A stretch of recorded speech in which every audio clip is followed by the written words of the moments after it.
you're all set, Mr. Mayor.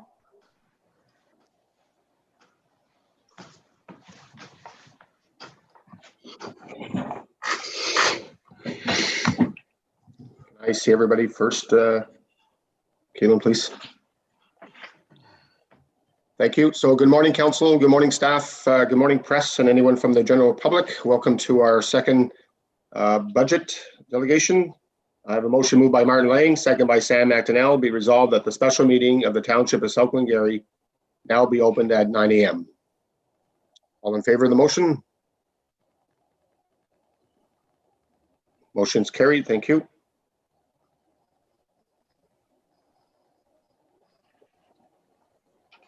And I have a motion moved by Stephanie Jaworski, second by Lyle Warden. Be resolved that the Council of the Township of South Glengarry approve the agenda as circulated. Any additions to the agenda? No, sir, Mr. Mayor. Thank you. Not seeing none, so it'll be as circulated. All in favor of the motion? Motion's carried. Thank you. So I will now hand it over to Mr. McDonald.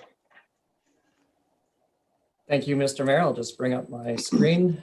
This is our second budget meeting, our first being held November 6th, 2 Fridays ago. Our meeting will follow this format. I believe we've just had opening remarks. I had left room if CO Tim Mills would like to say something beforehand. If not, that's fine too. We'll get on to new business, which will be the second presentation of the budget. It's a little bit more catered to questions asked from the previous budget. There will be 2 info reports on this budget, one on road resurfacing program delivered by General Manager of Infrastructure Services, Mr. MacDonald, and then one on grass cutting by Director of Recreation and Facilities, Mr. Laddiser. And we'll have adjournment. So essentially said that if there's any new business, will be brought up at the end through our conversations. Some housekeeping items again. For people who are watching online, you can access our budget package by visiting our website, Municipal Services. Oh, sorry. Hover over Municipal Services, Council Agendas and Meetings. Scrolling down, November 20th, click Agenda, and it should be up there, and you can follow us that way. For everybody else, again, just a reminder, turn your cell phones off. Silent mode's right there. And if you wish to contact anybody about your budget, the contacts are below the page, just below here for your budget contacts. So just a rehash of what we talked about November 6th, our vision, we're a historically unique and proud community committed to an innovative future. Our mission statement is we are committed to excellence in the efficient delivery of municipal services in a fiscally responsible manner that maximizes quality of life and our unique community and residents. Our strategic goals are to enhance economic growth and prosperity, invest in infrastructure and its sustainability, strengthen the effectiveness and efficiency of our organization, improve the quality of life in our community, and improve internal and external communications. I don't think we need to belabor this. We know we're all in a tough time, and this is just to exemplify that low-wage employees are the ones that are bearing the brunt of our current circumstance. So we started with this budget on November 6th. It was a decrease from our 2020 budget, below 479,000. And the overview of the sentiment, I didn't go back on YouTube to get exact quotes, but to remove as much as we can without affecting services, continue to improve, and at least hold the line at 9,585, which was our last year's budget. We had talked about, and this is now where I'll go for some discussion, Glen Walter Park Playground.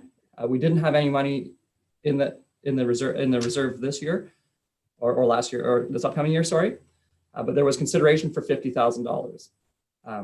Following that conversation, you asked for a little bit more information. Mr. Laddiser has found that it will cost about $200,000 for the design and purchase of the play structure.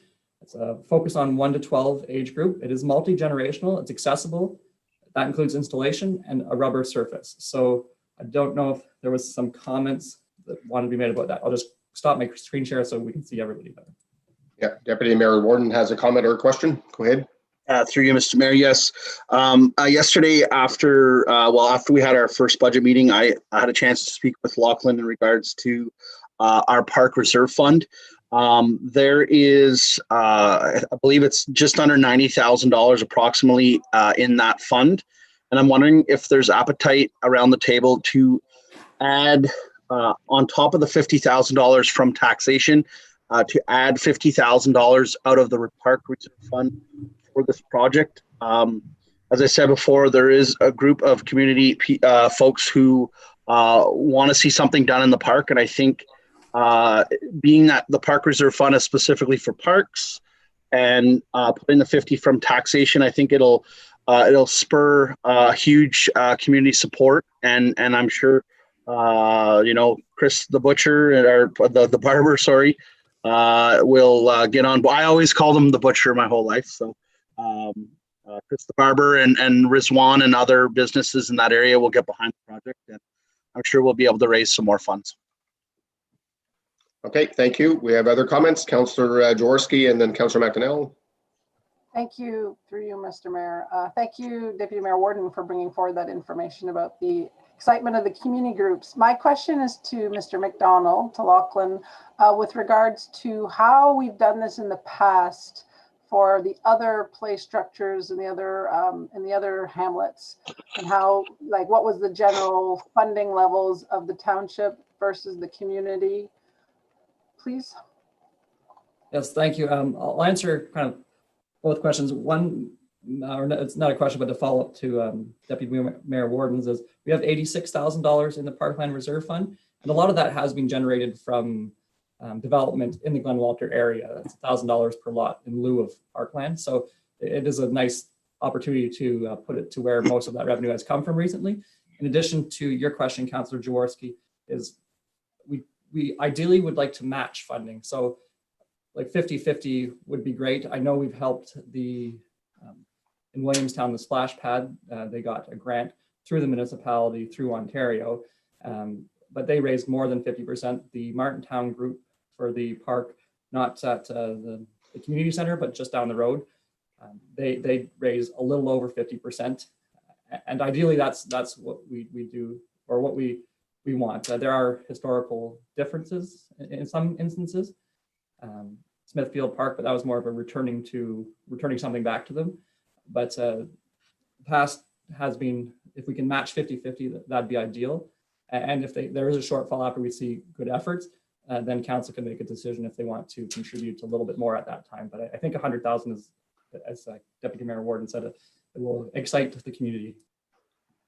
If I could, just with that new information. So I think that in keeping with the spirit of what we've tried to do in the past and what has been accomplished in terms of that split, I would be supportive of doing the 100,000 in expectation that it would be approximately a 50-50 split with the community's efforts. Okay, thank you. Just a quick comment, just so everybody's aware, up to know that the park in Glen Walter Park was opened between 1990 and 1991, and it's the same play structure that's there today that was there at that time. So it definitely needs to be upgraded at some point. But I agree. I think if we put the 100,000 out, it'll be an incentive for the community to start raising funds. And I know like Lyle said, there's quite a few businesses in that area that are prepared and willing to come to the table. So I think we would hit that 100,000 very quickly. But I will go to Mr. McDonald, sorry, and then Councillor McDonnell, and then Councillor Lang, and back to Deputy Mayor Warden. Thank you, through you, Mr. Mayor. Further to Lachlan's comments on the fundraising and the expectations of the community coming forward, we have also had some success in the past with obtaining Trillium grants in Lancaster for the park there, and also for the splash pad in Williamstown. So that is an avenue that the community and the township can explore for replacing the aging structures in Glen Walter, as we have had some past success with the Trillium Foundation. Okay, appreciate knowing that. Thank you. Councillor McDonnell. Through you, Mr. Mayor, I agree with the Deputy Mayor's option on the table. I guess I know when I got my last haircut, I had mentioned that we were looking to put some money away for the new play equipment, and I saw a firelight under Chris the barber's tail, so I think there'll be some good things going out of that. I know he was already making plans when I was there for different fundraisers over the summer and in the next coming months. I mean, park reserve funds, what have we generally pulled this for? Is it for general overall use for park reserves, or it was just more or less a general question for Mr. McDonald? Is this kind of like when we need the money for a park project, we pull it from there, but where does this money come from overall? Yes, so the money comes from parkland in lieu. So a developer, if they don't build a park, for every lot they sell, I think it's $1,000 that they contribute to this parkland reserve fund. In my tenure, we haven't used that parkland reserve fund, so it has been growing. But this, I think, fits the mold for that type of product. A type of transfer. In addition, a lot of our development, as you know, with like say Yacht Boulevard or in around there, they're having a lot of parkland reserve funds contributed from Glen Walter in particular. So it's a suitable application of that funding, and it's actually a very proper place for it to go, in my opinion. Very good. Thank you. Okay, thank you. Councillor Lang. Thank you very much. Great idea. I'm in support. Okay, thank you. And back to Deputy Mayor Warden. Just a final comment. I just wanted to say that all the other initiatives in the township where it was a 50-50 split was for something new to the community. I see this as just a maintenance and life cycle. I don't feel that the community should be obligated, although, I mean, it's always better when there is community participation. I'll just leave that. That is a very fair point to make, sorry. Yeah, exactly. It's a fair point for sure. Thank you. Okay, so we'll add, I guess, to the budget, 50,000 from the reserves, which is already there, and then an additional 50,000 from tax purposes to come up with 100,000 in regards to the Glen Walter Park play structure. So, okay, continue, Mr. McDonald, if you would. I'm just bringing up the screen again. So the financial impact on budget 2021 of adding this consideration to 100,000 is offset by a reserve transfer. So there will be no effect to the 2021 budget. Community improvement plan, the draft, we had 30,000. In past years, it had been 60. Council had wished to consider it to be 60,000. So new terms of reference, and then that balance of helping people save and helping people spend, I think Councillor Lang had mentioned, said that quite eloquently. So with this one, Councillor MacDonald had mentioned that if we have money left over from this year's CIP unspent, we should transfer it to the 2021 project. As present, we have 42,000 remaining, but in speaking with Joanne, or sorry, General Manager of Community Services, Mrs. Haley, she expects it to be somewhere around 30,000 left at the end of 2020. It might be a little bit under, so we'll reevaluate at that time how much we can transfer over, but that could decrease this by half. So if we transfer that 30,000 over, if it is 30,000, it will be close. That would decrease the budget in 2021 by 30,000. So I like that idea. And again, it's on that whole thought that we're not taxing the community twice for the same thing. So if you wish to do that, I think that's just that's a good idea. We'll evaluate, but I'll safely put in a $25,000 transfer from reserves of 2020 money into 2021. I think that's pretty close. And then if it's more, bonus. If not, I guess it will come back whenever we set our tax bylaw, and I'll make note of that for you. Okay, so if we're transferring 25,000 over from 2020, we're looking at about 35,000 from taxation. Is that correct? Correct. Yeah. Okay. But it was already included in the budget, so it's not increasing; it's decreasing what we've asked for so far. Right. Thank you, Councillor McInerney. You're on mute. Through you, Mr. Mayor. So looking at it, I guess we would still be going to 60, or is there appetite to just transfer what's remaining? And then should we run into issues later on, we can always make the decision at that point to draw from reserves later in the year if we go to that 30,000 or we get closer to that 60,000. Because at this point, I don't think there has been a year where we've used all of it. And I mean, I'm the chair of the committee. I think it does extremely good work, and I think we've made some really good changes. But I just, in a year when I'd like to see the budget, I mean, I'd like to see sacrifice in the budget. I don't necessarily want to sacrifice this program, but what I'm, if there's a way of maybe say we're back $5,000, we're at 55,000 as opposed to the 60. Is there going to be a major change at the end of the year, or if that last $5,000 is going to be needed, could we always pull it, Mr. McDonald? As at council's discretion, you could pull it from general reserves if you wanted to put it to 55,000. You went to 60 in 2021. Yeah, certainly that's something we can do. So I'll just say I'd be in favor of sticking to the 30,000. We transfer what's left over from 2020, and should we need that extra 5,000 at council's discretion, we could then approve it at council. That's just my suggestion, but see the rest of council. Okay, I will get further comments. Deputy Mayor Warden. Through you, Mr. Mayor, I concur. I think I don't know if we discussed about having the leftovers transferred over. I'd be fine at leaving it as it was proposed, the 30, with the knowledge that there's going to be approximately 25 coming forward. And then, as Councillor McDonnell said, should there be an application that council feels at the end the budget's gone and it's laudable, we can approve it out of reserves. I'm fine with reducing that back to the 30,000 as presented originally. Okay, thank you. Can I ask a question to Mrs. Haley? Mrs. Haley, do you see any larger projects coming up or more projects than we had in 2020? If you know at this point.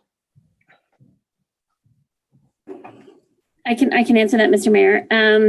We are anticipating receiving, we have received one application for the remainder of 2020, and we'll be having a meeting before the end of the year.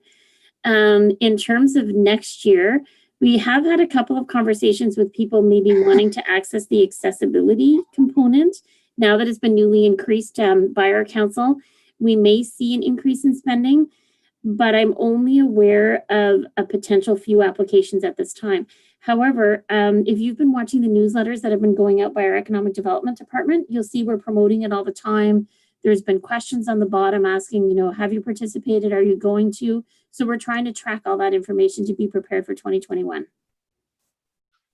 Okay, thank you. Because I know there was a lot of conversation at County Council the other day in regards to municipalities trying to push out the county one. So I don't know if when we do that, that might just influence a little bit more people to even look at the township one. So, okay, I'm comfortable leaving it at the 30,000, and hopefully we get 25,000, like you said, in respect of coming from 2020. And if we need additional dollars, we can look at it from the general reserves at that point. But I don't see Councillor Lang or Councillor Jaworski.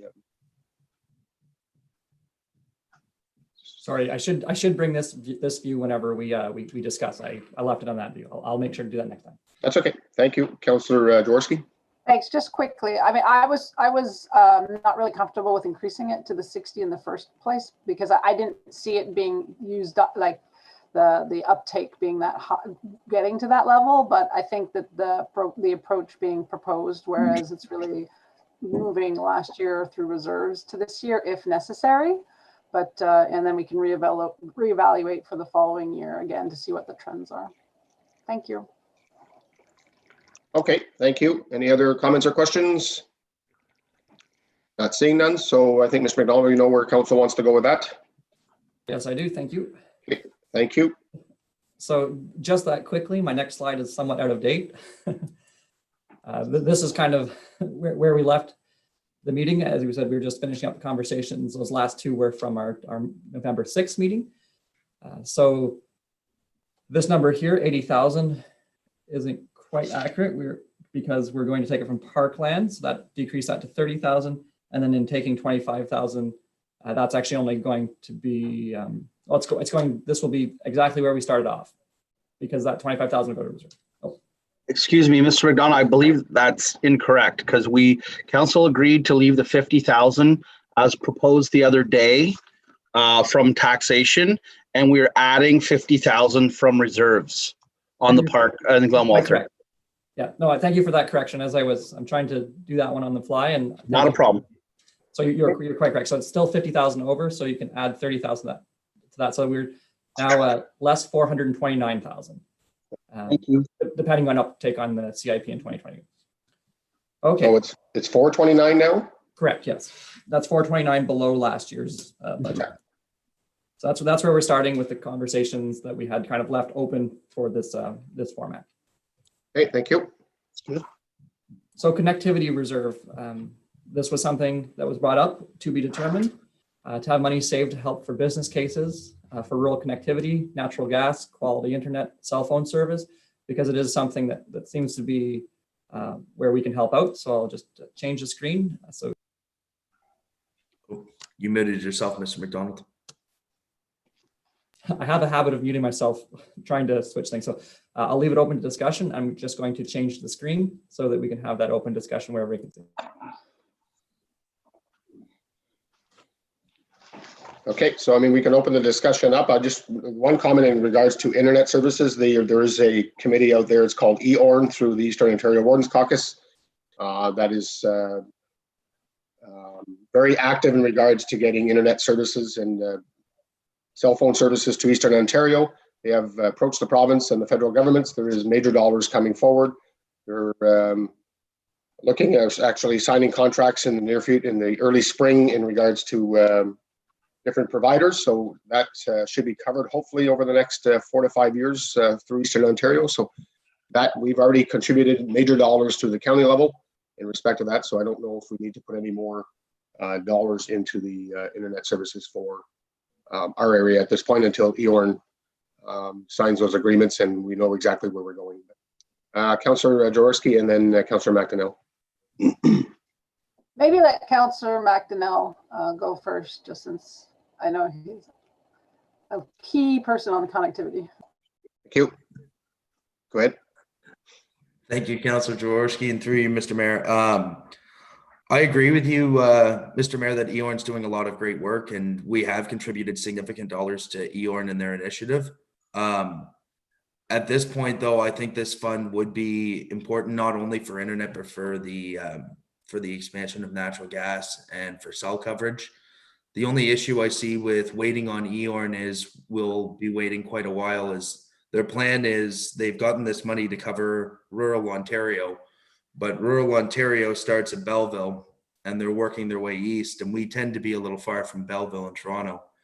And I know there has been a big priority put on, and a second fund did come out to cover the north, but I think we'll be waiting a long time if we're waiting on EORN, and I think it'd be much better if we're the ones targeting our own business, because we'll be looking at it on a case by case, by road basis, whereas EORN and the providers will be looking at maybe something the scope of former Lancaster Township or former Charlottenburg. That's the size of scope they're taking, whereas we'd be looking at, Beaupre Road, the 9th concession. We'd be looking at some of these side roads that we know need it, and we could target some of that a little better. And I think the money would go to better use, especially on the internet side that way.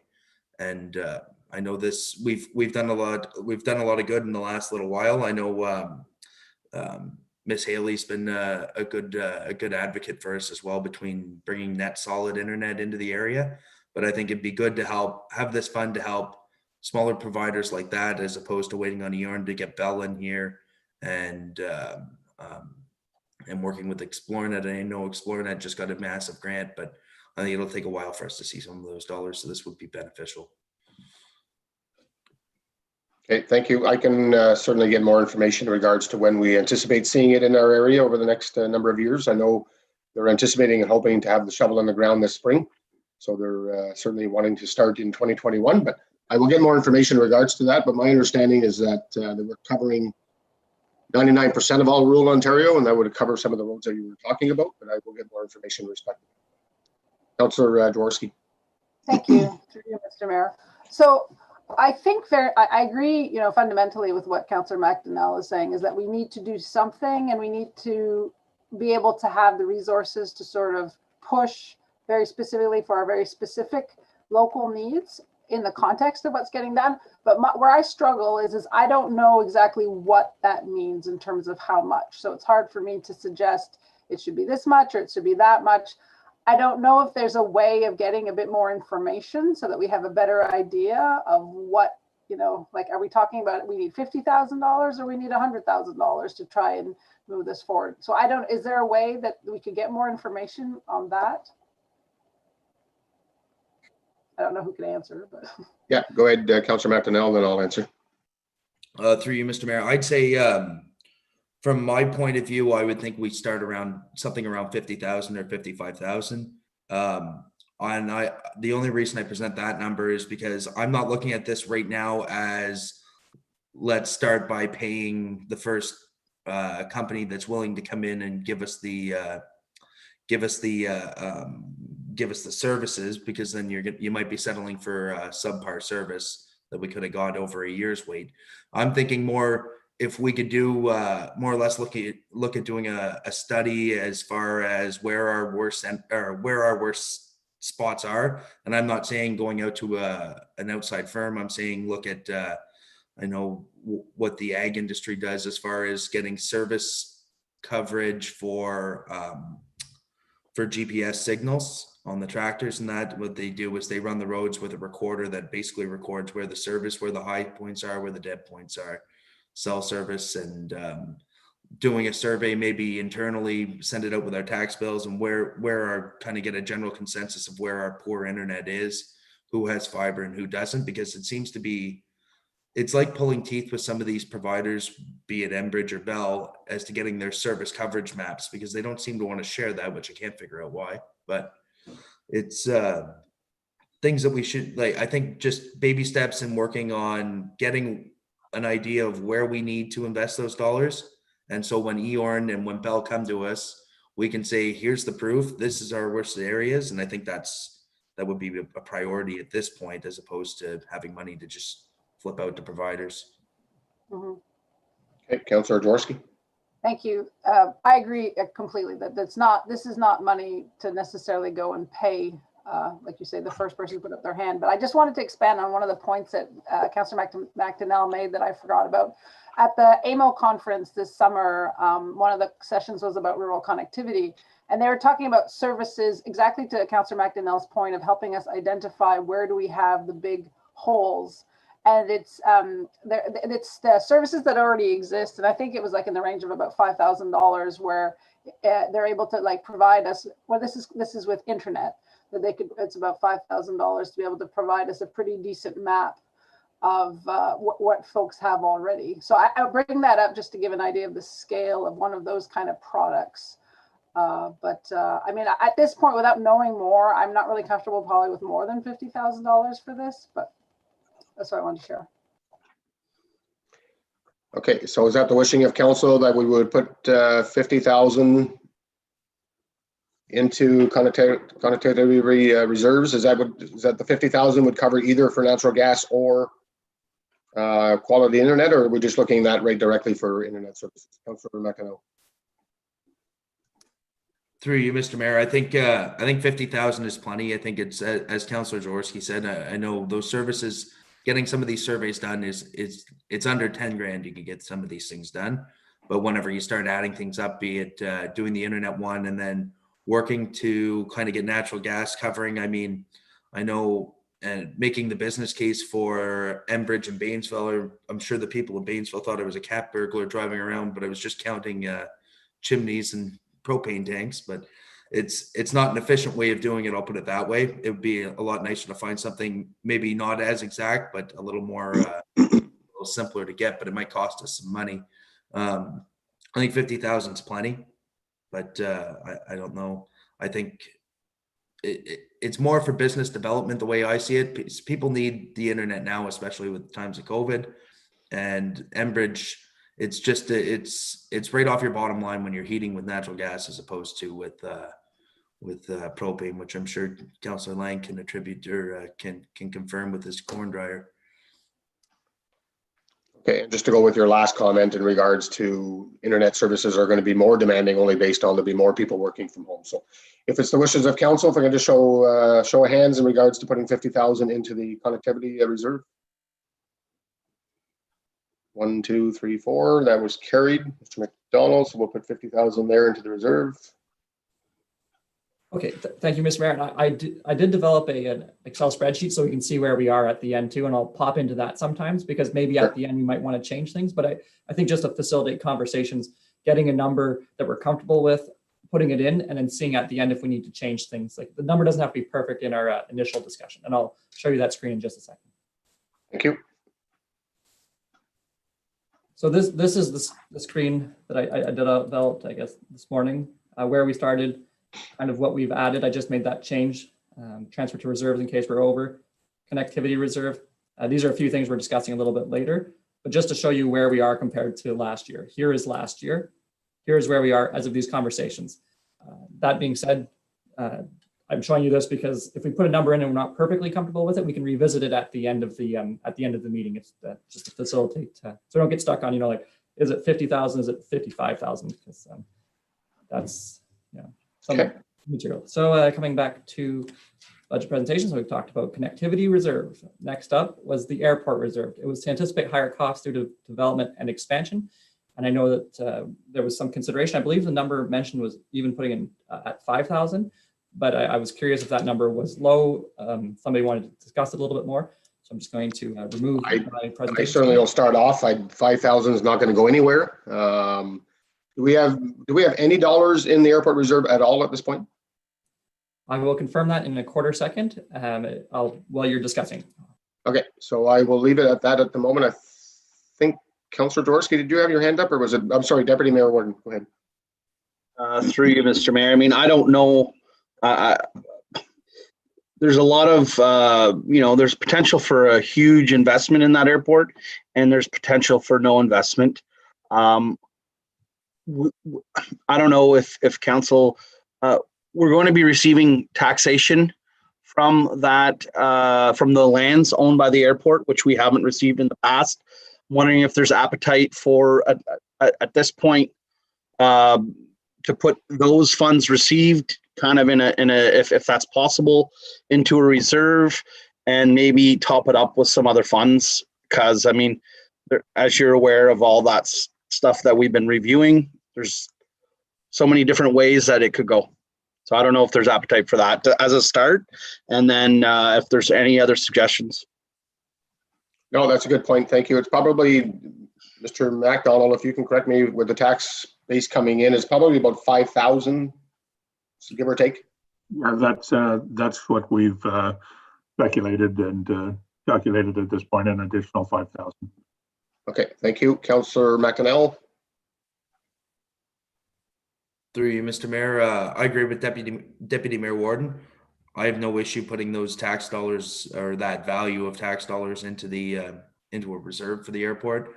I do have reservations about the airport because there hasn't always been a great working relationship, and I think this council's made good strides to change that, and we've come to the table on that airport. But I think we are spending more than we used to, or than we were obligated to, we'll say, at one point. I'd like to see a little more movement from the city of Cornwall in regards to seeing them give, not so much put into our reserves, but I'm saying maybe come to the table or be a little more active with it. Just a quick note, I had lunch with Mayor Clement yesterday and the CAO, and that was one of the discussions that I briefly spoke about, was the airport. And they're both fully aware that once this report is done, that both municipalities will be looking for some larger dollars to either go into reserves and expanding that airport, and they seem to be in favor of doing that. So it seems like they're coming to the table, so that's great to see. But somebody else had their hand up. I wasn't sure who that was. Oh, Mr. McDonald. Thank you, Mr. Mayor. The amount we have in the airport reserve is presently 58,000, but I believe we are spending some of that money purchasing some land back at that hasn't gone through that reserve, from that reserve. And I don't know if it takes up most, or if not close to most of that amount. So that reserve will be fairly low by year end. If Mr. MacDonald can jump in if he likes, but I believe the reserve will be just about completely emptied with lawyer costs and transfer of that land to the municipality. Mr. MacDonald. Yeah, through you, Mr. Mayor. The purchase of the land, the cost of the land being purchased was 50,000. So that, with the expenses for the legal costs, would pretty much exhaust that reserve fund, as you had noted. Okay, thank you. If we're gonna be serious about the airport, I don't think 5,000 is going to be anything to be serious about. But if there's that appetite of putting the 5,000 from the taxes over on an annual basis to the reserve, but I would like to at least throw maybe another 50,000 at this point, because you know, in another 2-3 years, if we decide that we are moving forward with something, with 5,000 on an annual basis for 3 years is not going to get us any. So, Councillor Lang. Thank you, Mr. Mayor. I agree with you. 50 is an easy number to throw out, but let's make it 40. We gotta, well, you'll end up at 45, maybe 47 with the taxes if you're lucky, but it is nothing. The 5,000 not going to amount to too much, but it's so easy just to throw that number. Just trying to nickel and dime a little bit there because I want to keep this down at the end. So no, I agree with you. We want to keep it. If the things don't materialize, we can always reallocate that money to something else. We're not losing that money. It's not being thrown away. And I think this council is not going to waste it on something frivolous just because it's in that fund. So if things don't materialize, then we'll put it back into something worthwhile. Thanks. Yeah, no, I agree. And I mean, there's always opportunities to go to the upper levels of government to try and get some funding to do some work at that airport. But I mean, obviously it's not going to be 100%. So majority of the time it's been 1/3, 1/3, 1/3. So I just want to be prepared that when we do that and there's an opportunity to get some money, that we do have dollars to put towards the expansion of the airport. So right now we have 40,000 on the table plus the additional taxes. If council is comfortable with that, can I have a show of hands? Okay, Mr. McDonald. So we will add 40,000 and the additional. Are we doing the additional taxes or any of the taxes that are coming in from the airport commission? Because the commission did own some lands separately from the municipality, and we're just transferring those lands over now. So is it the whole thing or just this portion? Deputy Mayor Warden. I think it should be the whole thing. Any taxation for any lands owned by the commission. Okay, so is everybody comfortable with that? Okay. Okay, so you got that, Mr. McDonald? So any taxation coming in from the lands or anything to do with the airport will go directly to reserves, and we'll be adding another 40,000 to reserves for 2021. Okay, thank you. Okay, thank you. Carry on. So I'll pull up that Excel sheet after the next one, only because I want to make sure I write that airport one down properly. Yep. So our next topic was waste management reserve, sorry. It's an anticipation for higher post-closure costs in the midterm, and in response to the engineer's estimates on useful life perhaps being shorter than what the auditors were using. I did want to note that we do put 135,000 away already in the waste management reserve.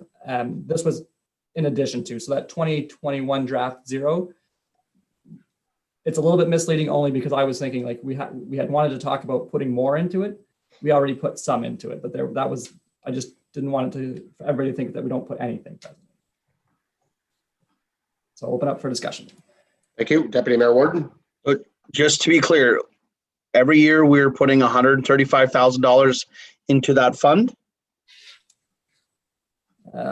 That's correct. I thought my mouse was muted or my mic was muted. Yes, we are. And what is the total amount of that fund at this moment? I believe it's $766,000. I mean, I think we should be increasing it, but I don't think this is the year to do that. But I'll leave it up to my colleagues. I'll just go to Mr. McDonald, just a question before you reply, but are we looking at any major expenses over the next 2, 3, 4 years, I guess, in regards to that 766 from reserves? I know the landfill in Summerstown, I believe that's completed, that's over. The closure of that landfill site, or are we still doing work there? Yeah, through you, Mr. Mayor, the major expense this year was, of course, the landfill packer, which has depleted that reserve fund to the $760,000, if I'm correct, Mr. McDonald, that would be net of the landfill packer expense? That would be net of the landfill packer. That includes, yes. So right now we have more, sorry, we have more than 766. So what was the packer? What would that come in at? 220. Somewhere there. Trade value. So we were close to $1 million at the point. Okay. And I guess, and further to your question, the Summerstown landfill site, we are still doing some monitoring there. Hopefully that will come to an end in the next few years, and that will simply be a closed landfill site with no further work to be done.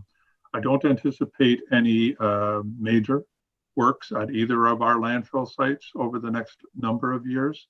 And I think it's worthy to note as well, when we talk about landfill closures, this municipality, this council and past councils have been very astute in ensuring that they had sufficient buffer lands around the existing landfill sites in both North Lancaster and at Beaverbrook for potential expansion of those sites.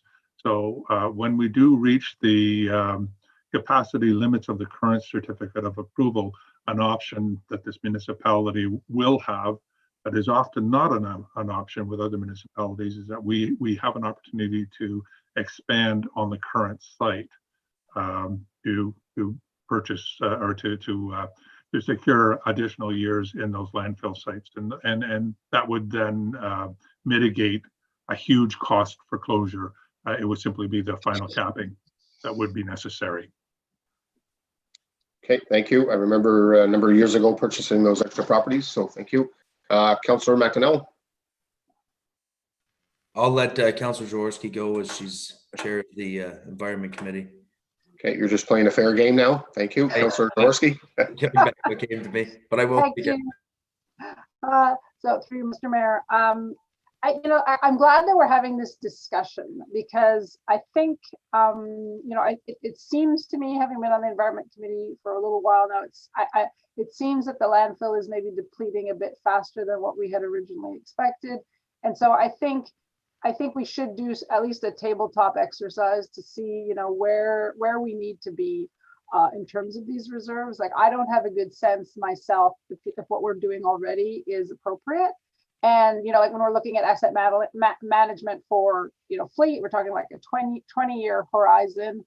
I think, this one, our one that's got the shortest lifespan, we're almost at 10 years. So I think we really need to, now is the time to have a really good sense of how much we need to be doing over the next decade. So, I mean, I'm fine with not increasing it right now, but I really want to emphasize that we need to do, like we need to redo this exercise to know what's the right amount.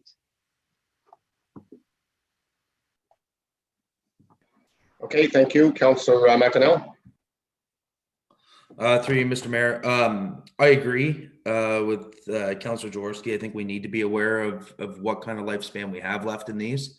Mr. McDonald mentioned that we do have space for expansion. I'd be interested in knowing what kind of expansion space we have available in both of those landfill sites. As I was kindly written about in the Glengarry News, I found out there we do have some expansion space. But no, I would like to see more information on that. But I don't think this is the year to be putting any money in reserves or spending any extra money or taking any more money off of taxation to put into this fund. I have no issue next year, depending on COVID, but I would like to see try and hold this budget tight. Okay, thank you. Mr. McDonnell. Yes, through you, Mr. Mayor, and further to Councillor Jaworski's comments on reviewing the landfill sites and their future. As council is aware, we are currently undertaking a regional waste management study.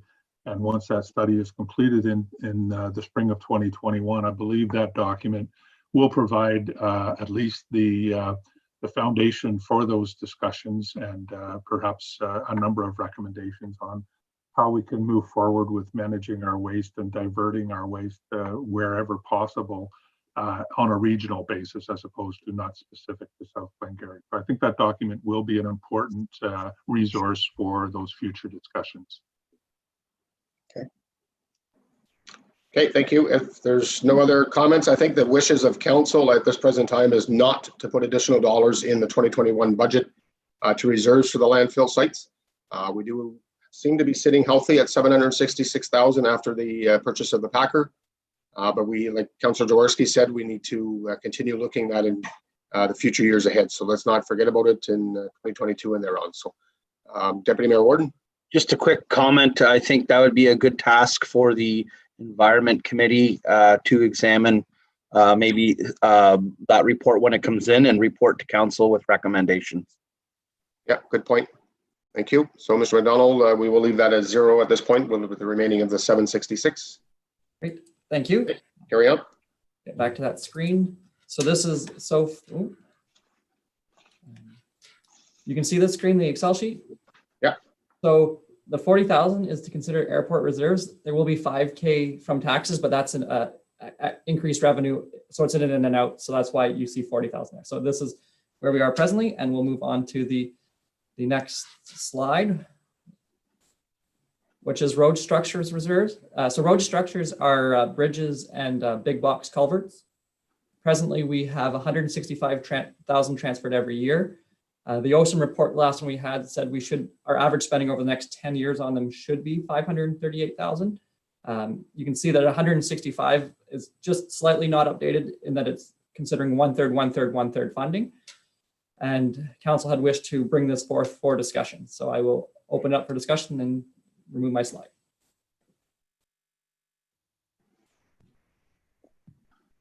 Thank you. Councillor Jaworski, then Deputy Mayor Warden. Thank you, through you, Mr. Mayor. I'm very glad we're looking at this one because again, it's all about following our asset management plan and ensuring we have the right amount of money behind. I know that the OSIM report is recommending this 538, but I want to get a bit more clarity from Mr. MacDonald if that is a sort of a should versus, and I don't want to say maybe a must, but it's, I mean, you know, how much leeway do we have to, if the structure is showing that its life is, you know, it's not, deteriorating as fast as they'd expect, can we stretch that out? Do we really have to match this 538 to the, you know, to the letter, or do we have, you know, can we take into account the reality on the ground? Mr. MacDonald. Thank you, and through you, Mr. Mayor. You are exactly right, Councillor Jaworski. We have and will continue to push our structures rehabilitation projects to a point where we're still rehabilitating in a timely fashion, but we're not leaving our structures to the point where they are becoming a reconstruction project as opposed to a rehabilitation. So we are able to push these numbers, as I've mentioned, through things such as guide rails work is not typically done until we do a rehabilitation on a bridge, and some of those costs in that 538 are for the replacement of guide rail and the upgrading of guide rail to the current standards. If the existing guide rail is there, it does not need to be upgraded until such time as we do those rehabilitation works. We have 62 structures in the municipality, so we have a number of structures, and that requires a very thorough review, which is done every second year by our engineers, and a report is created. The next full report will be in 2021, and the engineers will provide a 10-year capital plan based on replacement value and life cycle, with good maintenance of bridges, flushing bridges in the spring, making sure that we address issues on an ongoing basis. We can stretch out the life cycle of those bridges, and then that in turn allows us to stretch out the investment in them. So it's a bit of a long-winded answer to your question, but the short answer is yes, we can and we have in past pushed projects beyond the dates that they're recommended by the engineers. If I may, supplemental. Right.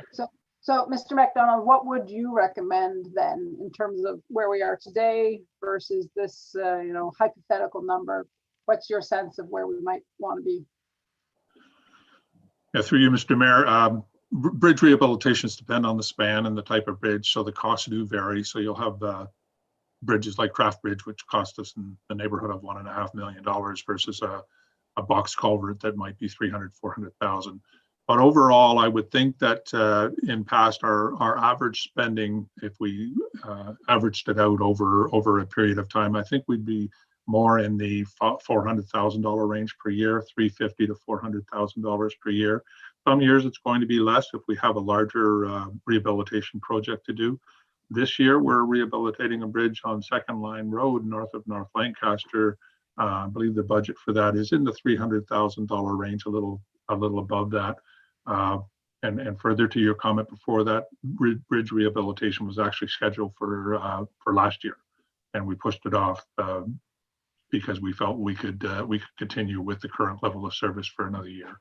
So we are doing that, and the the number I would say that you'd want to probably maintain is somewhere in the neighborhood of $400,000 a year as an expenditure on bridges.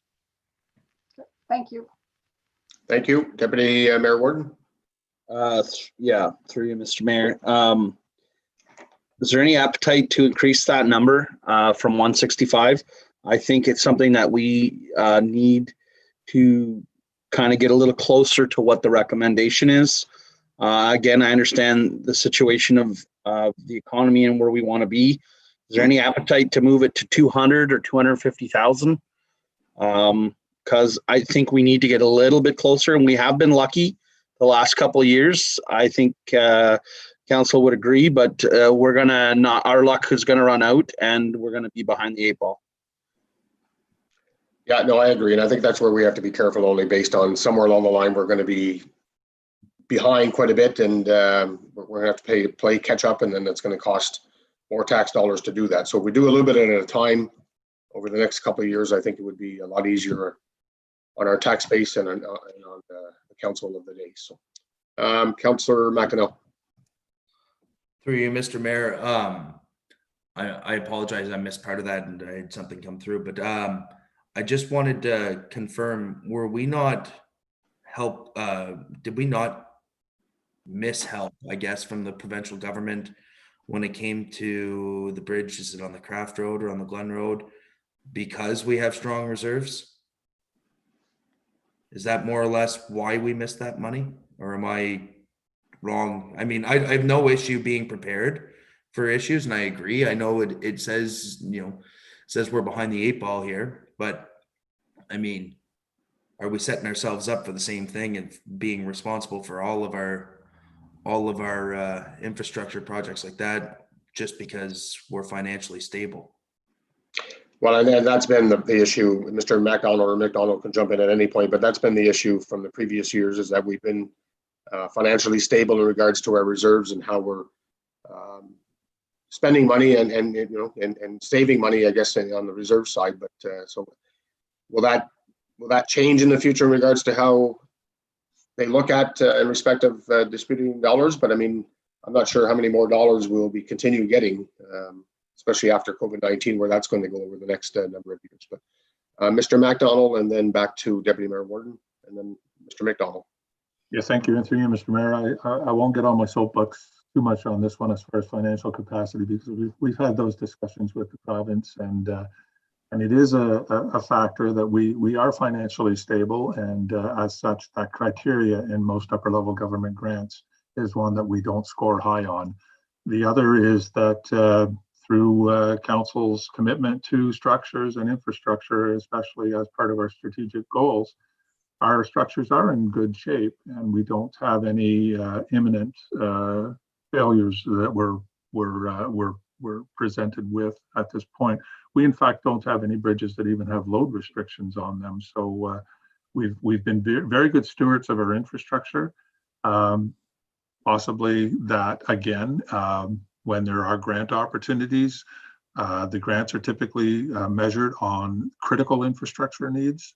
And when we're looking at rehabilitating bridges, they are not then scored high in the critical infrastructure component as well. So good management and good commitment from councils on infrastructure unfortunately has led us to a point where we don't score high in criteria for upper level granting. So it's the reality. We've been told by the province that we have a capacity to borrow money as well, and that's something that they've certainly made clear in their discussions. So I think upper level government funding is something we can't count on. Yeah, I agree. And as you and Mr. McDonald said, that we did have the conversation and discussion back early spring, I believe it was, in regards to how they fund the different projects, but they made it very clear that there is borrowing opportunities out there for municipalities like us. So it doesn't seem like they'll be supporting us by grants. But Councillor McInerney, and then Mr. McDonald, and then Deputy Mayor Warden. Through you, Mr. Mayor, I guess I'll maybe just say this, and might kind of pull Mr. Mills into the conversation here. I guess my comment on this would be, should we be putting this burden on the tax base when, if we go to the province and should we need this kind of money? And I'm not one who likes to go to the bank and just grab money, but Ontario infrastructure grants are like, well, they're basically giving the money away for free. You just got to give it back. That's the only difference between getting the money for free, I guess. But Mr. Mills, could you elaborate a little bit on what the interest rates were on that? Because it's basically free money. Through you, Mr. Mayor, I don't have them exactly right in front of me, but my recollection is for a 30-year loan, it was under 2% or in the 2% range. For a 5-year loan, it was just over 1%. So to your point, Councillor, and to all council, when you look at the increase in the cost, for example, of construction and labor in the past year, with the challenges of COVID, which we're going to remain in, I saw something the other day, the cost of a 2x4 had increased over 200% since May. So it's something to consider. Many of us were in that meeting with the minister. So, I mean, if I could just continue, I was going to leave this until the end, but when you look at our reserves, potentially what things we could use the reserves for, that's the choice of council. If you want us to relook at certain things based on our asset management and capital priorities and spend a little more now, that's something that staff can consider. At the same time, we can't predict the future. So we don't know how long we're going to be in COVID. The government has made a number of announcements lately, so I'll just expand on that too, related to connectivity, internet, natural gas, infrastructure. But it's been high on dollar value and low on details.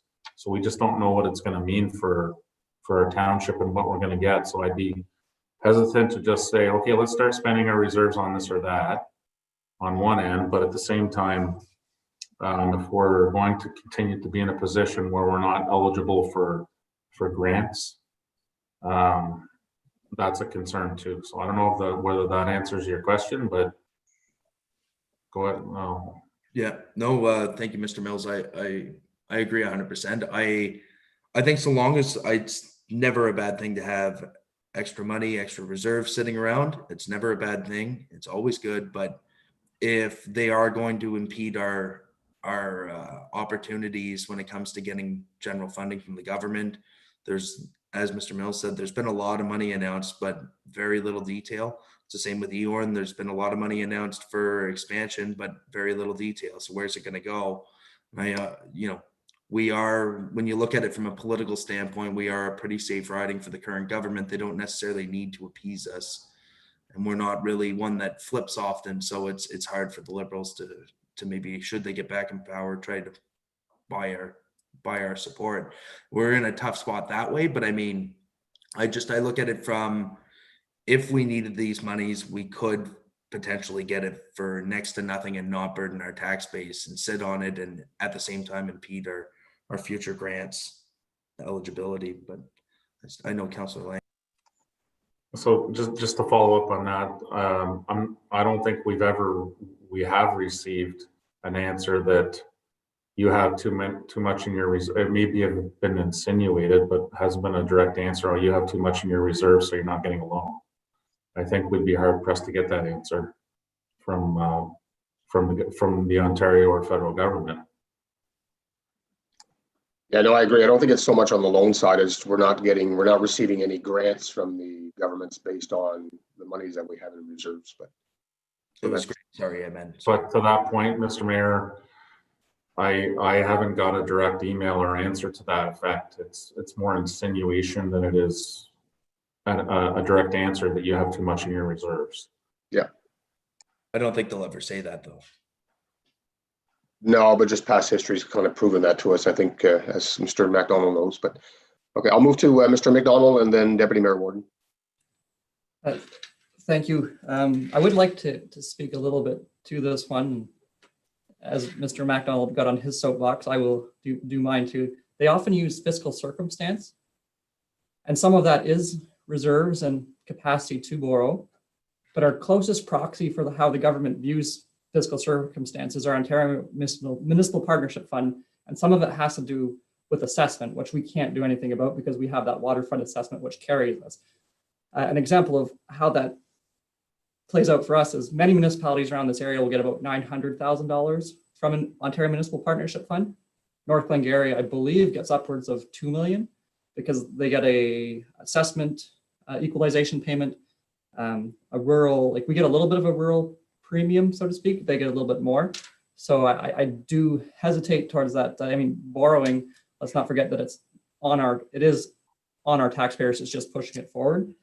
And then I think a lot of this is solved with asset management planning, because if our asset management plan tells us we need $400,000 to do something, and we say, well, we're going to, and I don't think we have, and this isn't the intent of Councillor MacDonald, I know that, is if they see that we have this goal, which I think, going back to Deputy Mayor Warden's comment, is we should get there in a measured approach. Like a lot in once might not be the right way to do it, but putting 35,000, getting to 200,000 next year, if things improve, you know, you could put 50,000 and it would kind of get lost in the circumstance. I think a measured approach to building reserves is the fiscally prudent thing to do. So like my thought would be if 35,000 could be allocated, that gets us to 200. It's not that whole span, but you're always going to see infrastructure, what you require, where you are, and it's kind of like where your citizens can accept. And that's what you have to balance. I do think for new projects, big projects, specifically the water one, like that is certainly a borrow case because it's not an asset we have now and it's so much bigger than we are. When it comes to infrastructure we own presently, I think that measured approach to get to the ideal funding is a great way to do it. But we do have grants that we have been successful in the past. And I think asset management planning will make our grants stronger as we can say, like, this is what we're doing, other people aren't. And to step on my father's soapbox, he ran a very good road system for 37 years. And you are quite correct. You're punished for good management, but I don't think that's a reason not to have good management. Okay, thank you. Deputy Mayor Warden. Yeah, through you, Mr. Mayor. I've listened to the comments. I still think that we should be increasing this reserve. I don't think that, you know, if a project needs to be done and we have the funds in reserve, then we shouldn't be borrowing. And I think I will go back to, you know, requesting council consider increasing it to the 200,000 mark. And I think you know, the province has no money. The province is broke. They're borrowing money. So, and we're all taxpayers of the province of Ontario. So I just think we need to stick on this course of asset management. And I hope council will agree to increase the funds a little bit this year. Okay, thank you. Councillor Lang and then Councillor Jaworski. Thank you, Mr. Mayor, through you. Thanks for the discussion, everybody. I'd like to hearing everybody's opinion. I'm going to side with Deputy Mayor Warden and let's raise this to 200,000. Thanks. Okay, thank you. Councillor Jaworski. Thank you through you, Mr. Mayor. I am also in favor of raising it to 200,000. It gives me comfort that Mr. McDonald thinks that is, you know, that even at that sort of smaller increment, that it's still moving us in the right direction and that it's something that we can, you know, do again, you know, potentially next year. Because I think we can't be relying on the province and hoping. And I you know, like we're doing well managing our own affairs, and that gives us a lot more flexibility to do things when we think is the right time. So I'd like us to keep increasing, and let's start with this this approach to 200. Okay, thank you. I agree with you. I will take one more comment from Councillor MacDonald, and we will move on. Through you, Mr. Mayor, just quick, I have no issue adding the 35,000. I just, my comment was more in regards to, I don't want to see us throw 500,000 in just because we should. I have no issue with having the reserve there. And I think the comment from the province was whether the provincial finance minister goes to the bank and gets the money or whether we do was more the comment I was making. It's just to open that conversation, looking at loans in the future. But no, absolutely no issue with the 35. Okay, thank you, Mr. McDonald. I think the wishes of council is to increase the reserve from 165 to 200. So it'll be an increase of 35,000 in the road structure reserve. Okay, great. Okay, thank you. Carry on. Without going back to the slideshow, the next it's the presentation, the info report from our General Manager of Infrastructure Services, Mr. MacDonald. So I'll give him the floor. That's all right.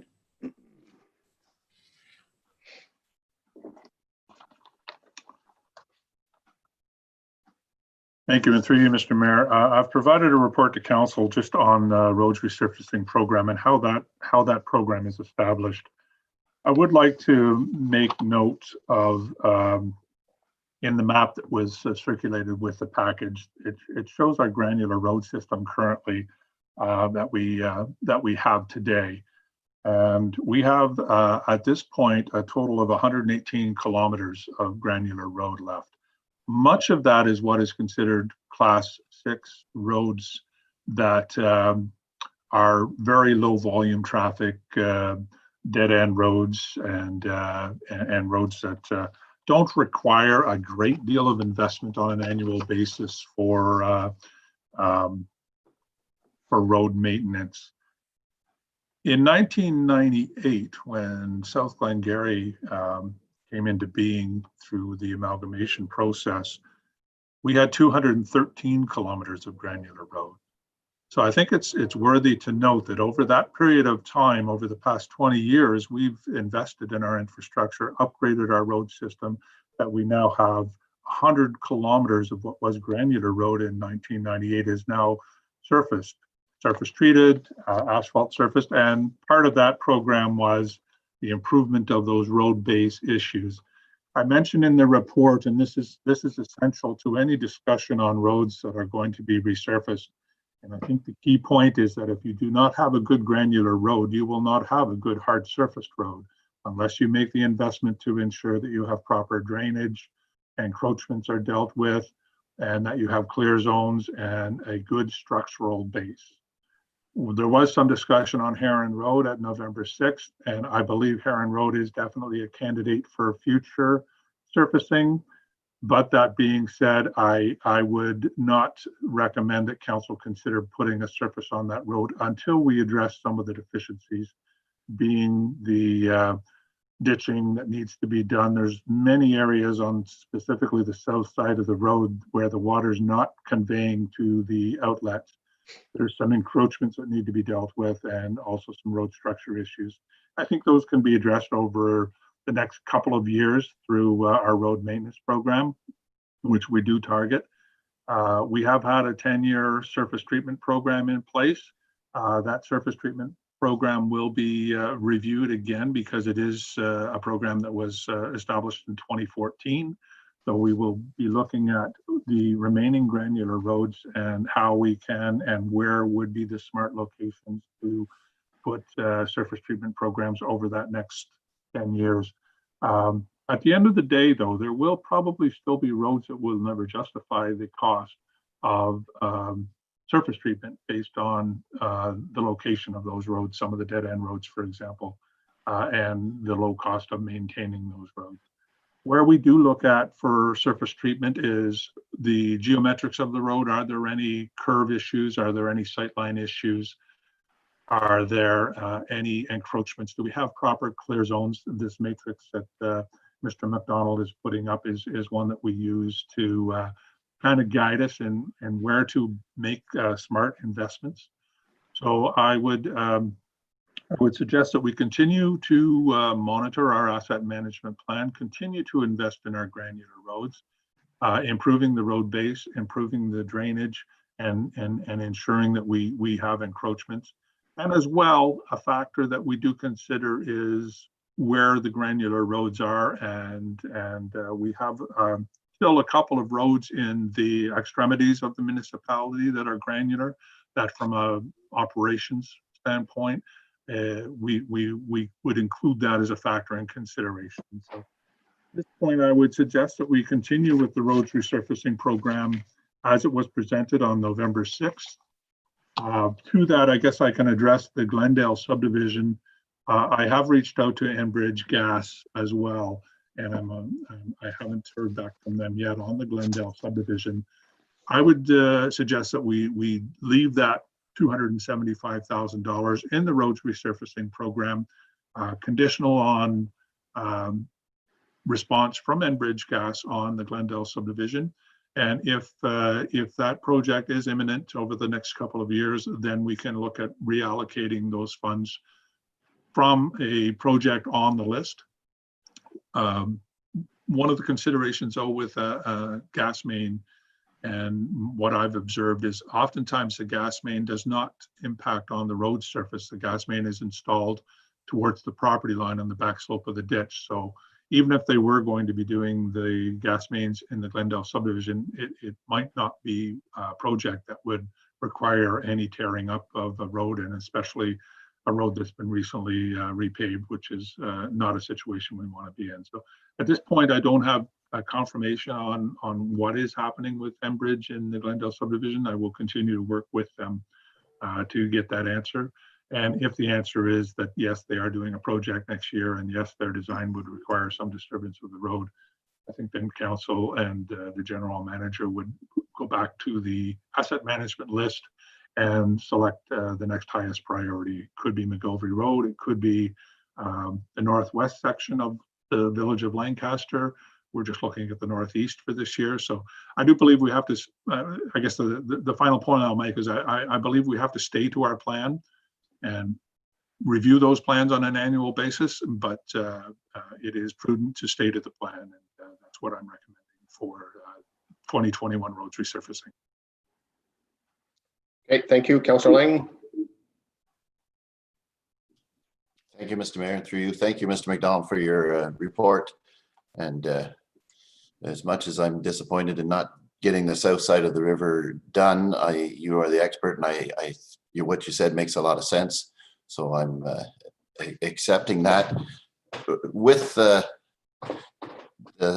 thing that I'd like to encourage us to get started on the drainage, and I did drive the road and looked at your points, and you were right. There are fields that are right up to the traveled portion of the road. There is that curve where Harrison's used to live that the water seems to run right across the road. So I think we do need to address that. So I'm accepting the report and saying, yeah, you're right. Let's get started on that drainage part so that in the future we can address these. Thank you very much. So you and Mr. McDonald, the dollars in regards to repairing or correcting the drainage issues along either Huron Road or Hay Road or whatever road we're discussing, is that a maintenance item? Is that the way we do that, or do we have money put away for those particular roads? I guess that's the question. Yes, so through you, Mr. Mayor, it is a maintenance activity for ditching and culverts. In the 2021 budget, we've increased our ditching budget from $75,000 to $83,000. So additional funding in there. And on the culverts, we have increased from $115,000 to $134,000. And road manager, Mr. Chris LeBlanc, and Mark Giroux, we have collectively had these discussions about having priority to Heron Road. It is one of the next areas where we knew we had to look at drainage and culverts. So we have accommodated additional efforts and additional financial capacity, financial budget dollars in 2021 in those two maintenance items in the road budget. So the question, I guess the quick question I have, and I have no problem with the report that you put forward, but is the dollars that are in the reserves now, or the 19 plus the 8 that we're adding, is that enough to do the complete drainage on Huron Road, or is this we're doing this over a number of years? I think the drainage issues can be dealt with in 2021 within those dollars and the culverts. So the road could be in a position where consideration for resurfacing could be as early as 2022. It may be more realistic to consider it for 2023, though, just so that we have time. If we change culverts, oftentimes if a cross culvert is changed, we like to leave it in a granular state for a year to see if there's any settlement, any issues with drainage. So perhaps 2022 very aggressively, but more realistically, let's improve the road and look at targeting 2023 for surface treatment. Okay, I guess, maybe looking at doing the drainage work in early of 2021 and then maybe even resurfacing of the fall of 2022, but we'll see how that goes as we get that work completed in 2021. Councillor Jaworski, please. Thank you. Through you, Mr. Mayor. Thank you, Mr. McDonald, for your report. There's I'm very much on the same page as Councillor Lang in that I'm disappointed that we can't go forward, that we're not going to go forward with Heron. But I do understand your justification, and I look forward to the work starting, in the sense of starting to look at the ditching and starting to improve that. We do get a lot of comments about Heron, so I think showing that we're starting to look at it much more aggressively, I think is going to be, will be good, and planning it out so that we do have a foreseeable end goal, time to have the work done. I also wanted to thank you for the section, that the map showing off where we have the granular roads now. I found that was very helpful to get that, that graphic. And, it helped me also with regards to the discussion of Hay Road and dead end roads. It helped me understand more just how many dead end roads we have and how it's not a singular issue. So I understand that, your comments about wanting to deal with this systematically. So thank you. Okay, thank you. Deputy Mayor Warden. Thank you, Mr. Mayor. Yeah, I just wanted to thank you, Mr. McDonald, for the road gravel conversion matrix. I found that was very helpful, and it kind of gives us an idea what goes through, what process happens before a road is converted to surface treated. So I found that handy, and it's always good to have a map. When you look at the granular roads, you realize how large our municipality is and how many roads that we actually look after. And this is just the granular roads that are highlighted. So it was a very good report. Thank you. Okay, thank you. Any other questions or comments? Not seeing none. Thank you. Oh, Mr. McDonald. Just a final comment, maybe tongue in cheek. Thank you very much for your comments on the report, and particularly on the map. It just goes to show that you don't have to go high tech with everything. This is just a map that's marked up by pen. So thank you very much for that. That was completed at a very low cost. Thank you. Okay, thank you. Mr. McDonald. So if I can summarize this, as I believe, we're not adding any money to the budget for these two projects. At present, we're going to, Mr. McDonald will report back on Heron Road. I know Hay Road, there was some financial numbers to that one, but he'll report back to that further. But for the budget purposes, anything that will be done this year will be taken care of through maintenance. So no change. That's the wishes of council at this point, that the ditching will be started on Heron Road and will be done through maintenance, and the rest of it we'll look at in the future years ahead. Okay, perfect.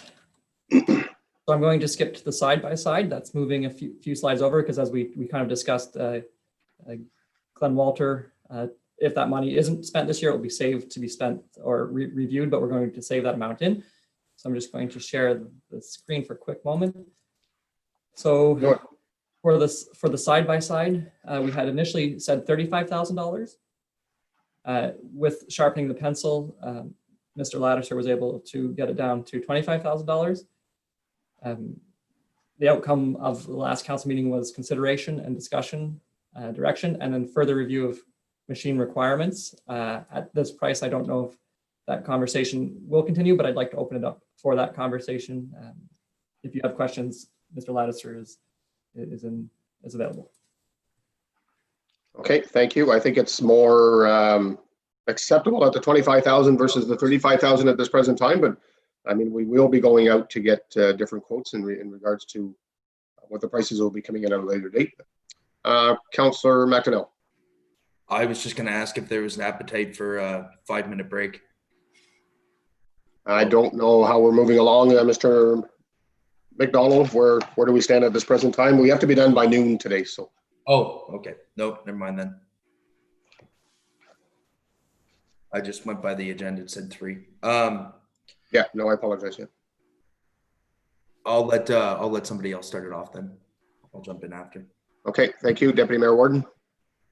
Yeah, I agree with the dropping it at least 10,000, and hopefully there's a product out there that'll serve our needs that is going to even be below the 20,000 mark. But hopefully, maybe Mr. Lattiser has an update for us. Yeah, I seen his hand go up. Mr. Lattiser, if you would. Yes, through you, Mr. Mayor. Yes, I actually reached out to 3 local vendors and asked them for quotes, and they all were very consistent. Between the $23,000 to $25,000 mark would get us something that for long-term and longevity, and also meet the needs of what we plan to do with the machine. Okay, thank you. Councillor Jaworski, did you have your hand up? I wasn't sure. Okay, go ahead. So thank you. I'm very glad to hear that we're looking at all the local vendors for supplying us for this, and I think it makes sense.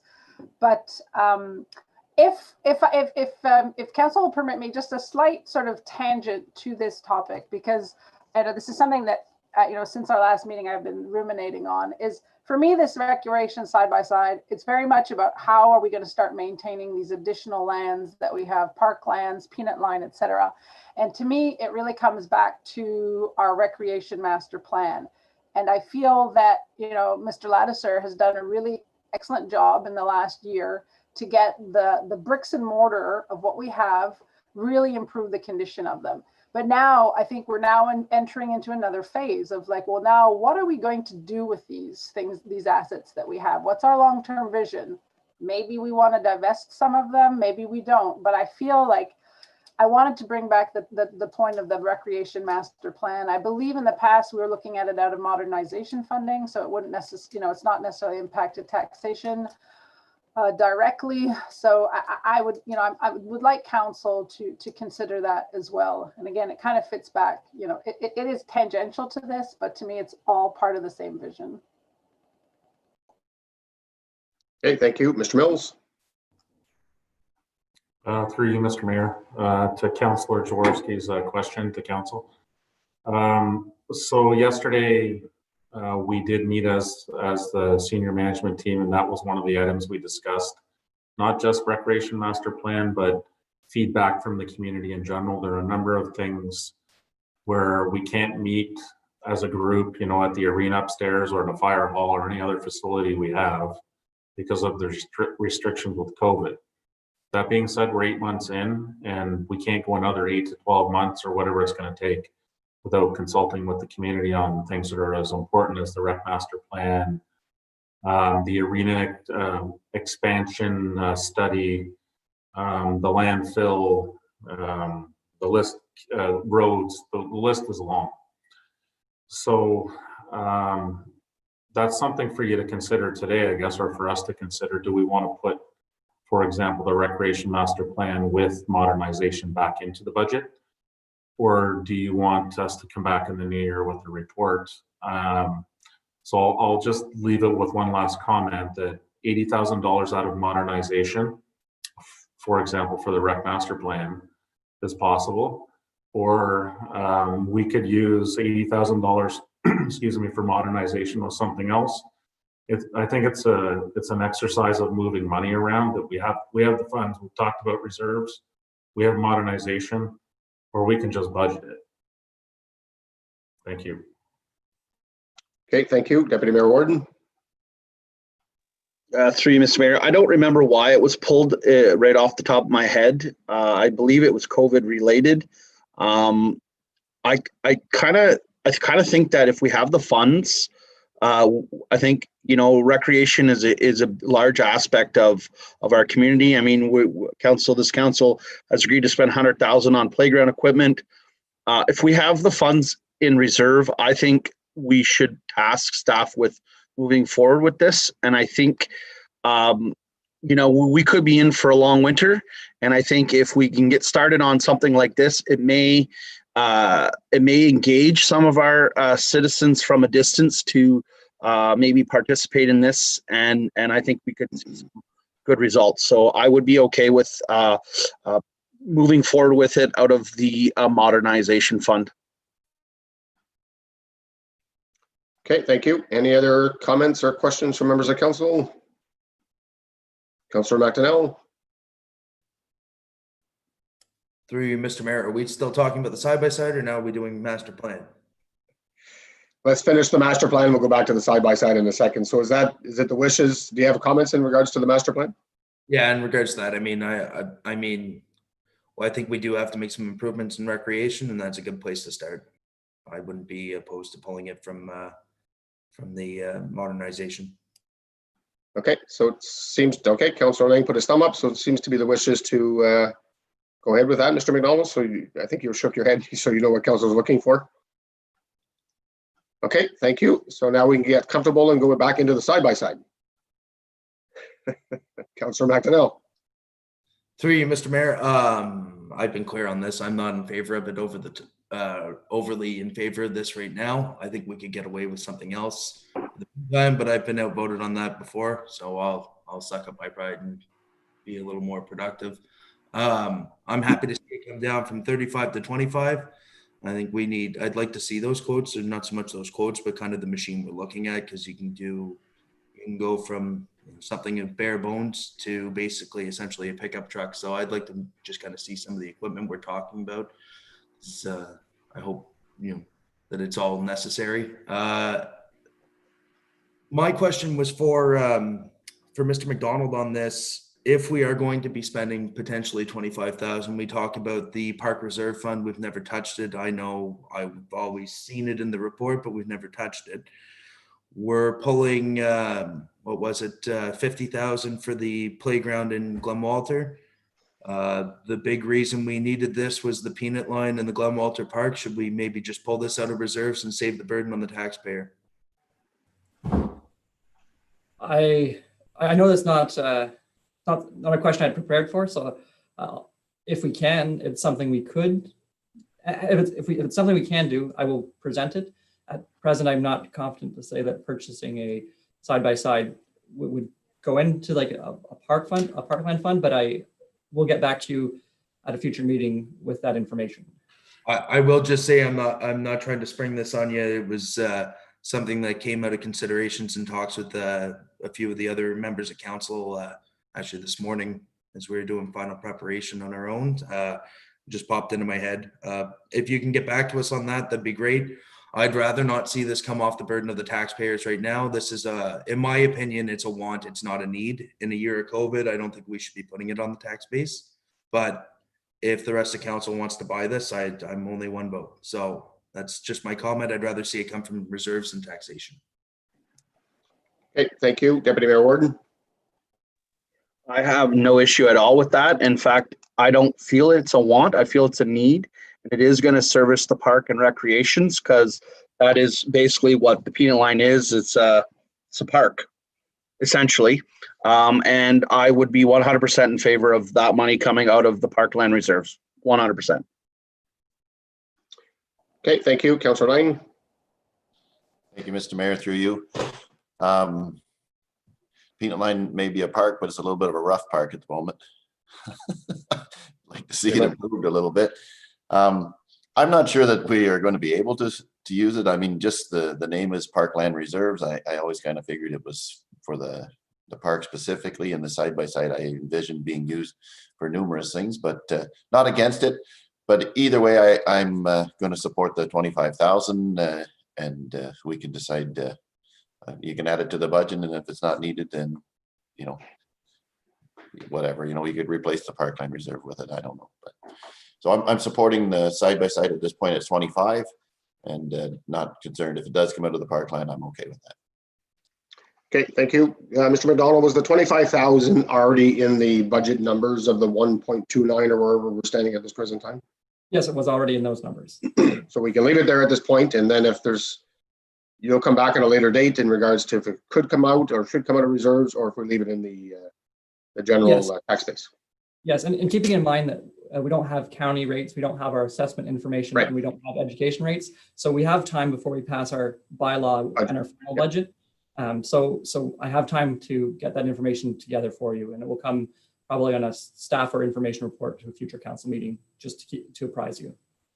Okay, thank you. I'll go back to Councillor McDonnell, then we'll move on with that. Through you, Mr. Mayor, I'm glad to see there's appetite for this. I'll just say that if we are able to pull this from Parkland reserves, I would rather see us not have that 25,000 on the budget at the date of passing the budget and ratifying our bylaw. So that was just my last comment. Thank you. Okay, thank you. It's actually in the budget at this present time, but Mr. McDonald will bring a report back later to see if we reduce the budget by 25,000 and take it to reserves, or we leave it under the budget numbers. So, okay, thank you. So it looks like it's in favor of going ahead with the side-by-side. So we'll move over to the increased level of service of the radiant heating program. Yes, and this is a slight misnomer. Like it is increasing the service, but it's just the kind of like more of an upgrade. It's more of a technological redundancy we're replacing, in the view that we're going to have more efficient unit, a safer unit for the ice. But it is a better heating unit. It's presently in the budget. If Mr. Ladisser wants to come on board, there may be more questions. I know there were some financial questions, and so some of those, it's hard to say how much we're going to save on something we don't have. But I did like that Mr. Ladisser shared with us that it has an up phase and a down phase, and on that down phase, it uses 50% less gas. And then even just having a newer technology would save gas at the full phase. But Mr. Ladisser might be able to touch more on your questions if you have them, but it was something that was to be brought back. Okay, thank you. Mr. Ladisser, if you can just give us a quick update or a brief discussion in respect to the radiant heating. Yeah, no, just basically as per the report, there's a tremendous benefit of having this new technology come into our rink, and for a comfort level for a very cold rink is one issue, and the fact that I think it's a safer way to go in terms of the fumes coming from the gas that the spectators are not subjected to it, and it's safely taken out of the building and removed and pushed outside. So I think all the way around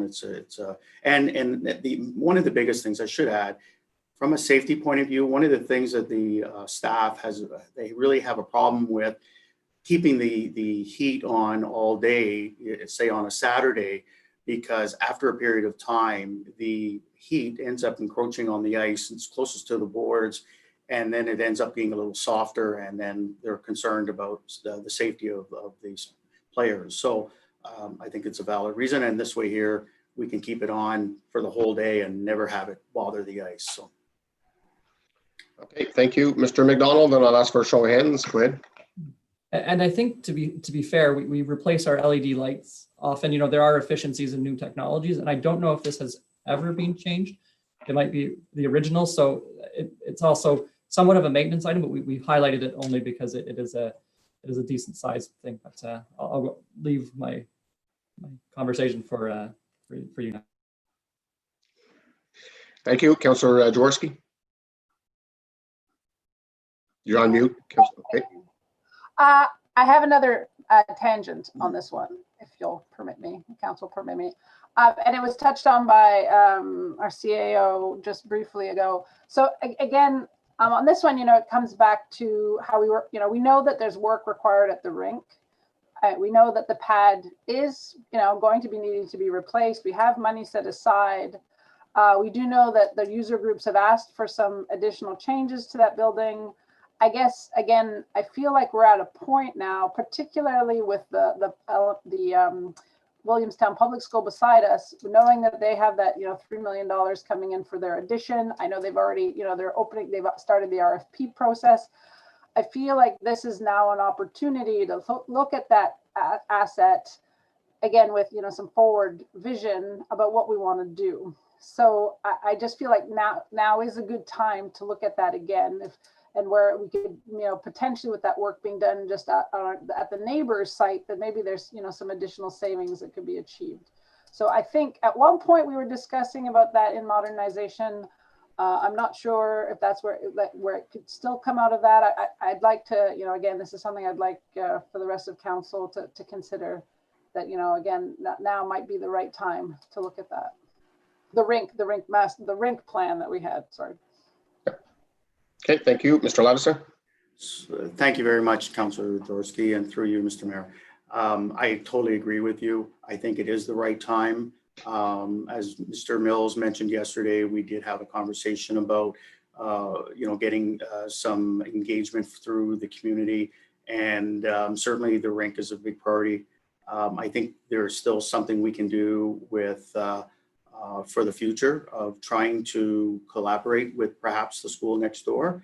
I also think keep in mind that the radiant heat, because that's specifically what we're talking about, is perfectly transferable. So whatever changes we might make, we can certainly transfer that heating system to whatever design we come up with, which would probably be somewhat similar, no matter what we do. So, but I agree 100% that I think we need to move forward with, and I didn't comment earlier, but I think we need to move forward with the recreation master plan for many reasons. I won't go into them right now, but most of you, I think I've spoken to all of you, so I think you all know some of those ideas. Thank you, by the way, Councillor Jaworski. Yeah, I think we all agree to that. So thanks very much for that. Are we in favor of the changing to the radiant heating system at a $30,000 cost? I presume, Sam, you're putting your finger up to say yes, but I think you have a comment. Go ahead. I had a comment. I have no issue changing the radiant heat. I'm in favor of efficiencies and modernization. Should this not just come out of modernization, or do we want to tax this? It seems like it's modernizing our facility. Mr. McDonald, can you respond to that, or? Yes, you've heard me say modernization is typically to find savings and to find efficiencies. That seems like what we're doing here, so it is a possibility, yes. Okay, so is it the wishes that we go ahead with the radiant heating system? You can have show of hands, please. And is there, do we want to put it on the tax base or take it out of the modernization fund? I'm good with modernization. Okay, Councillor Lang. And I'll be the opposite. I'll say it's already in our budget. Let's leave it in there. This modernization funding, it's not an infinite source. It was only 600,000, if I remember right. We do have a lot of plans with that, and I don't want to use it for everything, and it'll be gone very shortly if we do. Okay, thank you, Mr. Mills.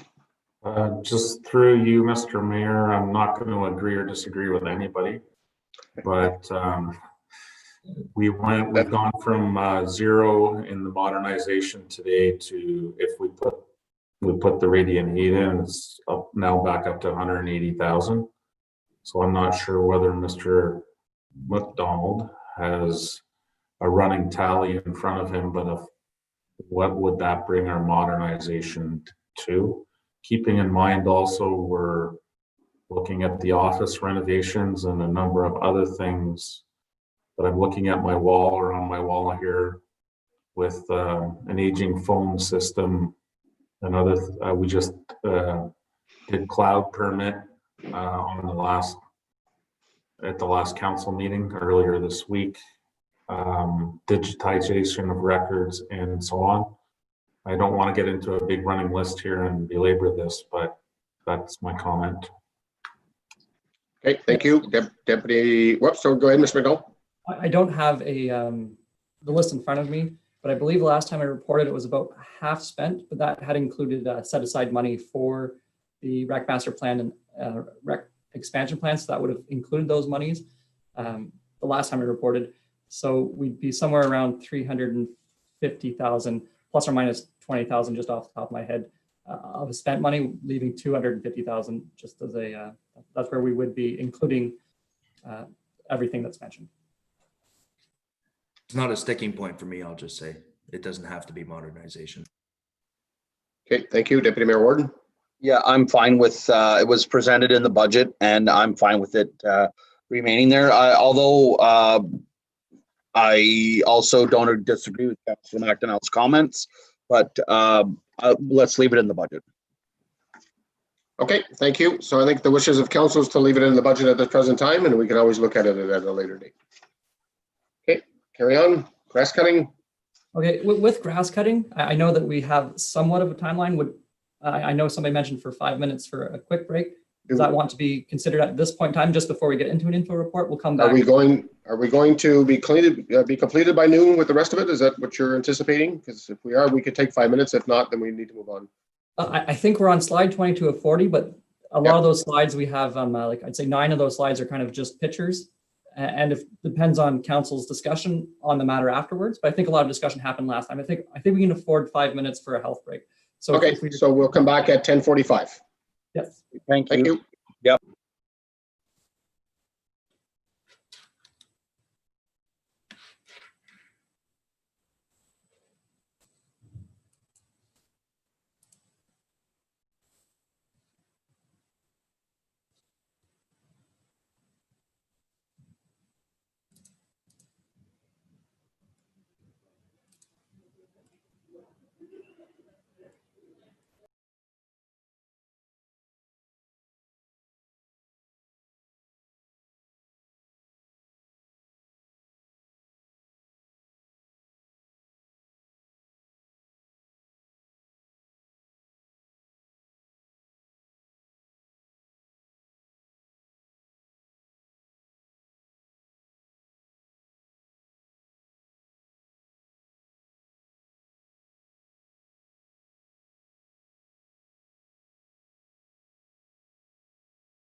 Just a reminder that we're approximately 1 minute away from restarting.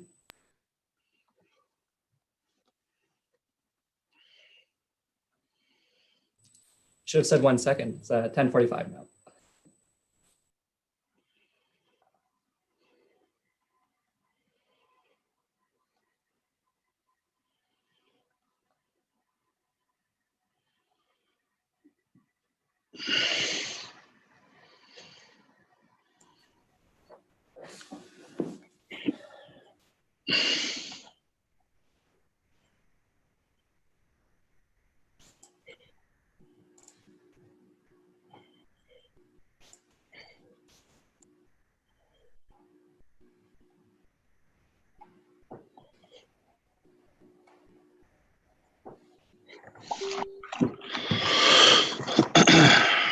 Five turns into 10. I'm not sure if everybody's back on, Mr. McDonald. I only see Deputy Mayor Warden, yourself, and Mr. Lattiser. That's what I see too.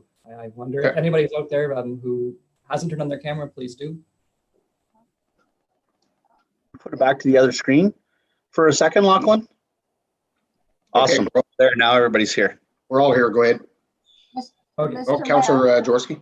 Yeah, sorry, I just wanted to quickly make like a quick supplemental comment on what we were talking about before the break about the rink expansion plan. Again, I just want to emphasize, like, I think there's a timing issue. So I understand if maybe council's not ready at this point to say, yes, we should start doing a proper plan. I just really want to emphasize that I think it's really important that our staff at this time is really in strong communication with the Upper Canada to make sure that we're not missing a window of opportunity.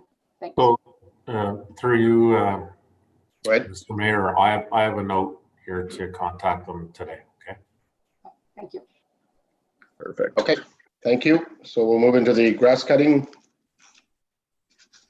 Excellent. Yes. So Mr. Lattiser, if you'd like to present your report, I'll try to get something in the background to show the audience.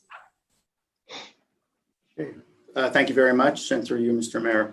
So the grass cutting report is in front of you. Basically, I wanted to do just a quick summary. The highlights from the summer, we believe it was very, very positive. We ended up cutting the grass in a very timely manner. The nice thing about having staff do it rather than it being contracted out is that we could alter our schedule based on the needs of each of the areas for the grass cutting. Obviously, it created a couple of jobs for some folks. Very good comments from the community, and we did have that presence in the community. Some of the challenges was definitely time consuming. One of the things that Mr. Mills and I have spoken about a number of times is just the overall liability for our staff doing it, the equipment breakdown costs, the eventual replacement of equipment.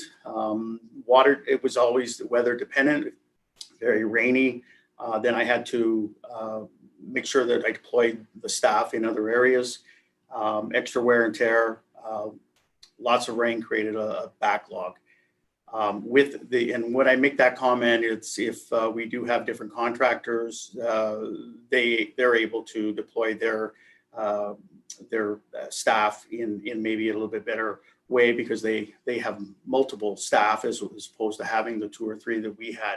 So the initial concept of this was to hire a seasonal staff and really have the students, 2, 3 students working on this project.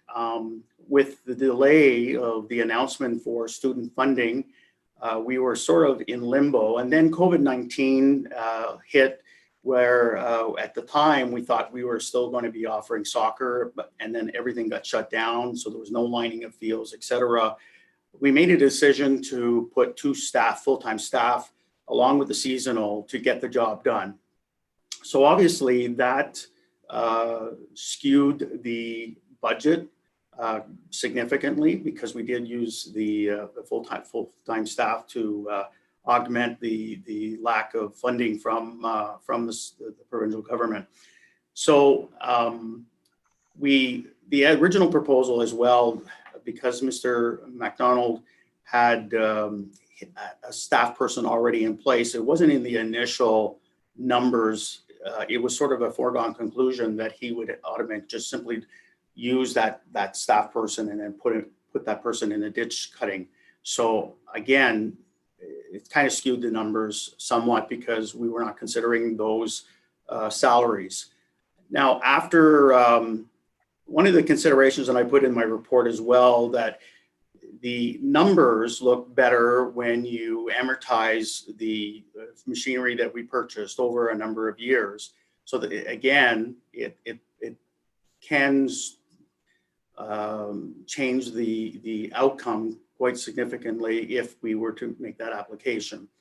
But as far as if you see next year, the 2020 plan, what we forecasted versus the 2020 actual, and then the 2021 plan, and the savings that would be saved and in that 21 plan if we were to go ahead. However, a decision was made by staff to not continue with the grass cutting, to contract it out. And the reason is we think that hopefully things will get back to normal, which would mean that our regular staff would be deployed to go and line fields and do what we need to do in order to have our parks and everything ready to go. The other thought was that we could also have them going out and doing more of the whippersnipping in the hamlets. One of the things that both Mr. Mills and I did talk quite a bit about was the beautification of all of the hamlets and making sure that those weeds and whatnot, and we didn't necessarily have the time to take care of the weeds within the hamlet, especially on the main drags, and maybe the cenotaphs as well, so that we could do that. The other thing that became abundantly clear is that the brush at both Glen Walter Park and certainly the peanut line, which we really didn't get to as far as the peanut line is concerned, but the brush needs to be cut back. So I think having our staff spending more time on those opportunities might be better in the future. The other thing is that and again, hoping that everything gets back to normal, I think we'll be quite busy with lining fields and taking care of ballparks.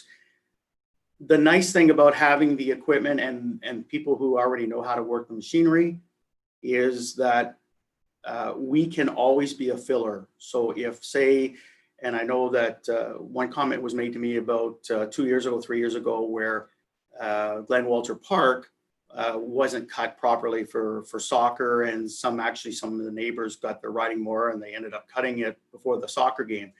That shouldn't be happening. So we could deploy our people if we feel that there's some extra rain and we could end up cutting it to the proper level. And so we could maybe be sort of that maintenance crew for areas where the grass has been cut. So those are my comments. I've also shared with you what the plan was, what actually happened, and what a plan would be for 2021 if we were to proceed or not proceed. Thank you. Okay, thank you, Mr. Ladisher. Councillor McDonnell. Through you, Mr. Mayor. I guess I have some concerns as far as, I know the year of COVID kind of really put a wrench into this plan, seeing as we didn't get to use students. I think, I guess my comment, I'll make a comment on what was Mr. Ladisher last said, where if our service wasn't being provided by the contractors to satisfaction one time in Glen Walter Park, and the soccer field was cut by the residents, which I agree is unacceptable. But I think we have a contract with these people. They're working for us. And if they aren't doing the service level, that's when we make the phone call to them, and they're going to deploy their people. I don't want us running around chasing our contractors, fixing the work because I think we're either all in or we're all out. And I think we've bought the equipment. We've done a year. Not often does a $30,000, investment in equipment pay off the first year you do it. I'd rather see us maybe try it another year in the hopes that we would go through with students doing some more of this. I mean, wear and tear on the vehicles and things like that. I mean, wear and tear is going to happen whether you drive them or not. Like, you know, we got to use them. We have them. We might as well use them. I mean, it was one of the driest summers. We should, you know, I think we should be able to keep up. These contractors, you know, when it comes to cutting grass, it's not always dry when they're cutting grass. They don't wait on the weather. I think we're just going to have to put up with maybe getting a little wet when we're cutting some grass like the contractors do. I'd rather see us put a little more effort into trying to re-swing this, seeing as we've bought the equipment. I'd rather us not just sit there, because that equipment is going to cost us whether it goes out or not. The oil still needs to be changed. The blades will have to be sharpened always. So we've got the equipment. Let's give it another go and give it the old college try. But that's my opinion. Okay, thank you. Deputy Mayor Warden. I concur with Councillor McDonnell. I think we should give it one more year. Hopefully we get the students, and I think once they get they've got a year under their belt, next year it's going to go easier. I'd like to see us give it one more try and then reevaluate it. Okay, thank you. Councillor Lang. Maybe just to think of this a little differently. I appreciate Mr. Laddister coming forward with this report. Couldn't have been an easy report to recommend something one year and then come back and say, maybe I was wrong and maybe there's a better way. But I commend him for doing that. It's nothing wrong with, you know, trying something and then coming back and, you know, saying, you know, there might be a better way to do it. Maybe going back to the old way. I don't have a problem. The equipment purchased were nominal and are not useless to us. They're definitely stuff that we can use.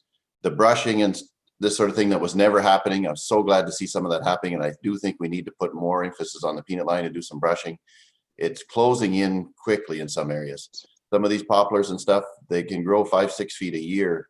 And, you know, I know everybody likes trees along the side, but there's a difference between trees and brush that's closing right into where you can't even use the trail. So, and it is pretty tough to go out there and to compete with the prices of these grass cutting companies. And the council knows that the grass cutting companies have been generally dropping their prices every few years just because they're competing so much with each other. So I don't know, thinking that through, the staff may have the right idea. Maybe we concentrate more on the brushing side of it and go back to getting the companies that they're not going to be terribly expensive. These are just some things that I've been thinking about after reading this report. I'm not against if we want to try another year, but if we're pretty sure that it's futile, then I'm not against you know, throwing in the towel on this one and moving on. You know, it's not the end of the world to say that, you know, we gave it a try and it didn't work out. Thanks. Yeah, okay, thank you. I agree. Councillor Jaworski, then Councillor McDonnell. Yeah, I mean, I think there's an element, I'm a bit ambivalent to which way we go. I mean, I think, you know, really what it comes down to is how do we want to deploy our own resources? Like where do we think we want to have the most control, and where do we want to sort of just let, you know, outsource?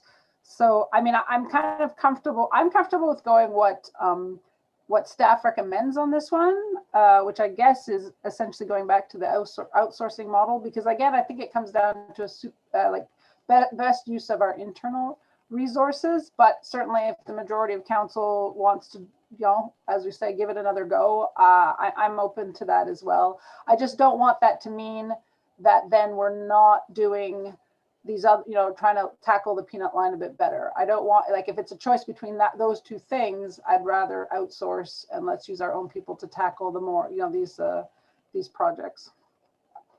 Thank you. Councillor McDonnell. Through you, Mr. Mayor, I don't disagree with the other with Councillor Jaworski and Councillor Lang. It's just I think we've made an investment. I think we had something thrown in our face here with COVID that kind of confused us a bit. I'd just like to see us give it another shot, get the students to do this. I think we can still deploy. I think we're still able to deploy some resources to the peanut line. I mean, Rome wasn't built in a day when it comes to the peanut line. There's a lot of work there to do. And I mean, I know Councillor Lang and I have talked long and hard on it. I think there's a lot of good can be done there with, you know, in 3 weeks between a grader and the brusher.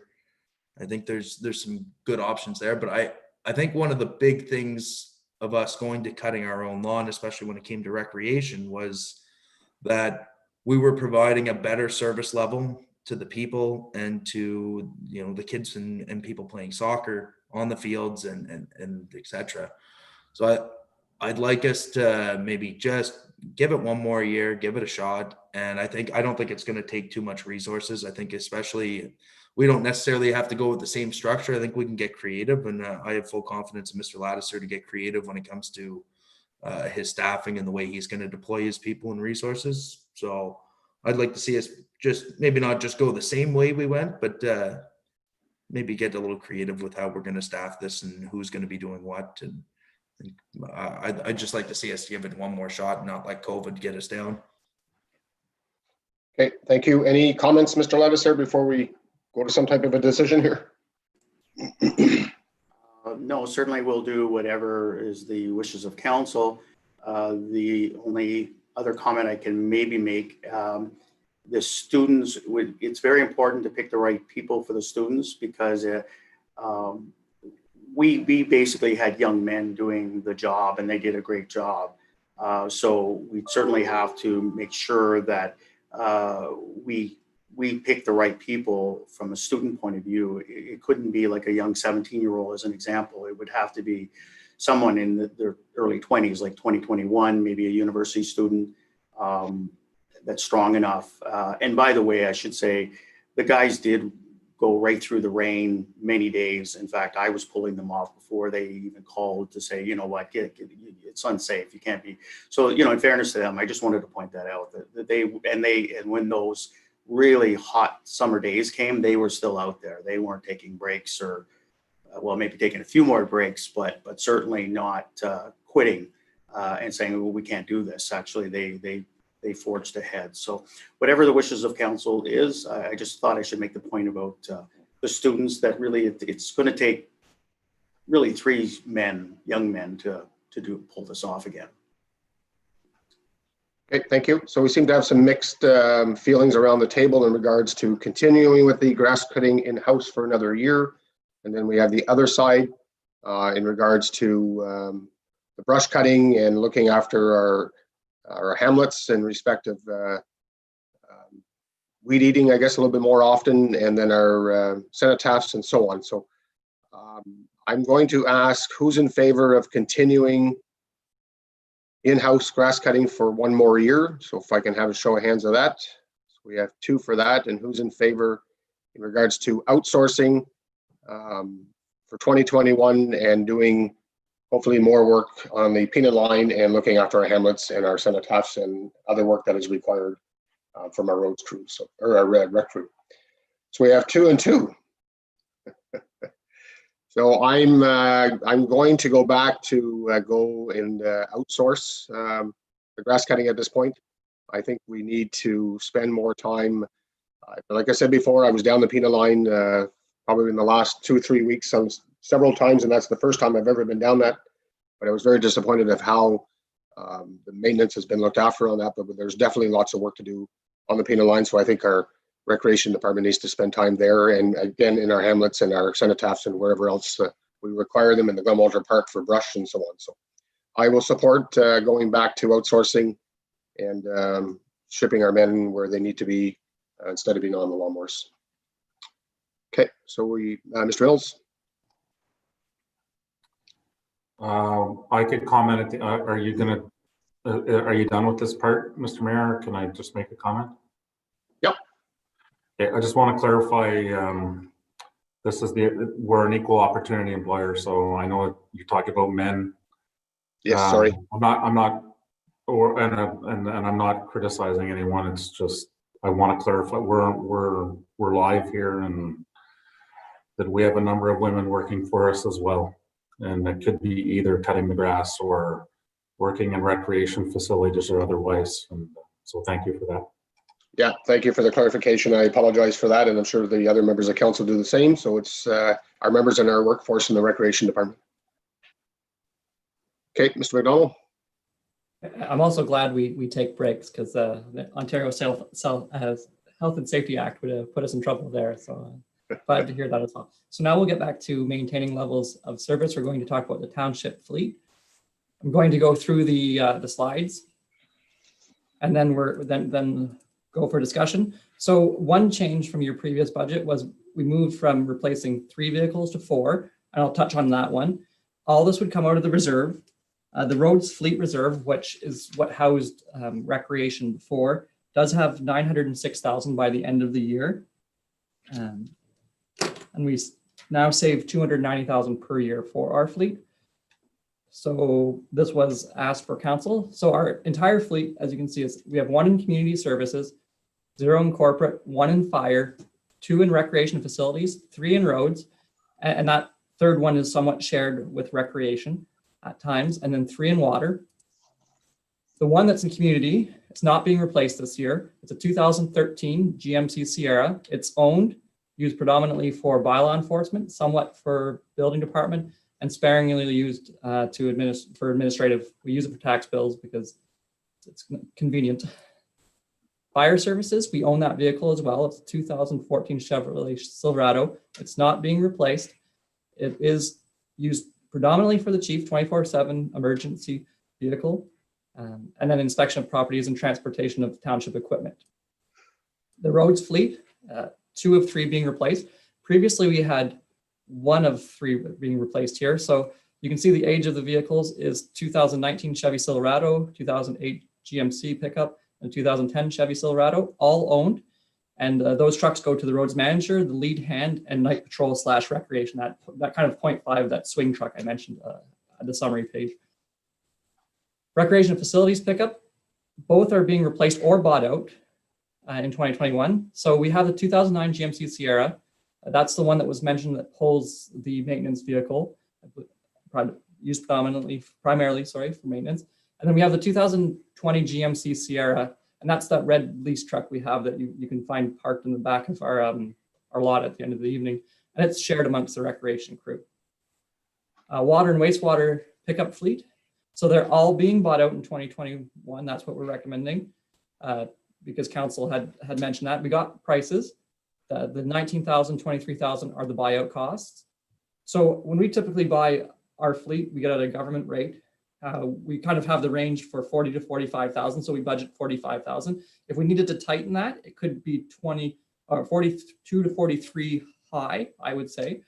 The users of the wastewater or water and wastewater fleet are the director, the operator 1, operator 2, and that's the last slide for this. So I'll open up to I see Mr. MacDonald wants to speak, and then open up to council. Okay, thank you, Mr. MacDonald, and then Councillor Lang. Yeah, just a further comment on the lease trucks at the water. Those leases come due in June, and those are the buyout rates. That doesn't obligate the township to buy those vehicles out at that time. I would suggest that the Infrastructure Services Department do a review of those costs for those trucks and compare them to perhaps purchases of trucks of a similar age and kilometers from other sources. Other than just straight buyout from the current leases. We do believe those are competitive and fair prices, but I think it's incumbent upon us to check and see what else might be available in the market. Okay, thank you, Councillor Lang, then Deputy Mayor Warden. Mr. McDonald kind of answered my question. That was one thing that I was going to say, that we don't just accept the buyout price if it isn't the right price, you know. The other thing is, this council has been quite against leasing, so I'm just wondering how somebody snuck a 2020 lease in there for the recreation department. Just 4 months. That was the one that was not budgeted last year, so we did it to accommodate that in the interim.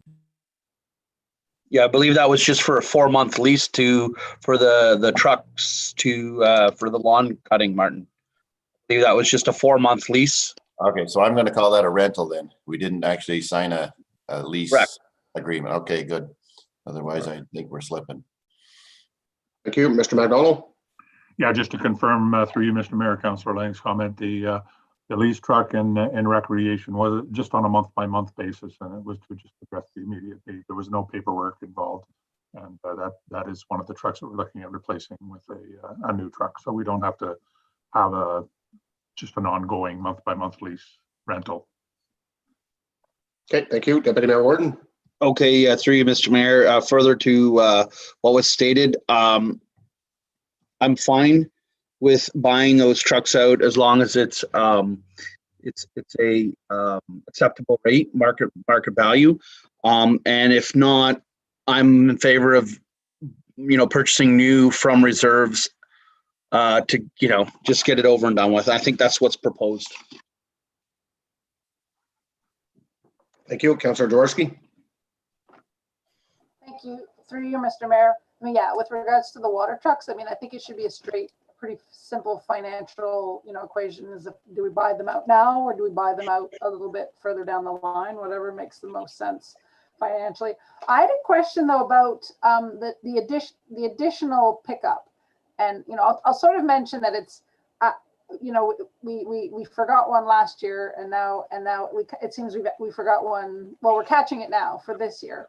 So I just hope that we've got the pickups well integrated into our asset management plan as well. But last time, for the ones that were the one that was being replaced out of roads, the 2008, I wrote down that it had 468,000 kilometers, which on paper sounds like it's probably at the end of its life. But now the 2010, I gather, is the other one now that in roads, or the one that's shared between roads and rec. That's the one that's now we're adding to the list to be changed. What's the kilometers on that one, and sort of like what's the general strategy about when we're replacing these pickups? Because now we're at like 4 out of 10 that we're replacing this year. Mr. McDonald. Yeah, the 2010 GMC as truck number 22. It is used, as was mentioned, for road patrol in the wintertime, night patrol. Also has a front blade on it for addressing some plowing issues that it can help out with. And it's used by the recreation department mostly through the summer months. It has 350,000 kilometers on it, but it has been it's been a hard working truck, if you will, and it probably looks much worse in its condition than the 2008 truck does, simply because of the work that it's been doing. It's been used by the crew on night patrol. It's used in recreation, oftentimes through the summer and winter months. There's tools in the back of that truck for brushing, for roads maintenance, for recreation maintenance. So it is in pretty poor condition. It wasn't initially in the budget, but when we reviewed our asset management plan as the management team here, we decided to add it in simply because of its condition, its age, and that this would be the year to replace it so that we have those fleet needs addressed in a timely fashion. I think we'd be potentially looking at some significant maintenance costs on that 2010 pickup truck if we wish to push it further in its useful service life. We are of the opinion very strongly that it's at the end of its run and should be replaced. Thank you. Okay, thank you. Councillor Lang, then Deputy Mayor Warden. Just so I'm clear, if we accept this, we're adding 45,000 to what the budget as it was presented before. Is that correct, Mr. McDonald? It would be an in and note 45,000 to the budget, then a $45,000 transfer from reserves, from our equipment reserve. So the budget line taxation would not be affected in 2021. Okay. All right. Thank you. Just so I'm clear. Deputy Mayor Warden. Through you, Mr. Mayor. Mr. McDonald, that truck, the 2010 number 22, will it require, will the equipment, the plow, be able to be attached to the new truck that's being purchased, or are we able to take that equipment off and install it on the new vehicle? Mr. Mayor, the answer to that question is yes. Perfect. Okay, I'm good with that. And that would be a 3/4 ton? Typically for that truck for the patrol, it's just a 1/2 ton. Oh, okay. Thank you. Okay, thank you. Councillor McInerney. Through you, Mr. Mayor, just a question in regards to, so they're all 1/2 tons with the exception of 1 3/4 ton? That was the replacement schedule. Yes, it was to replace the one that is hauling the trailer for their maintenance position. Okay, and then the I guess there is a quarter ton in there, that Chevy Colorado.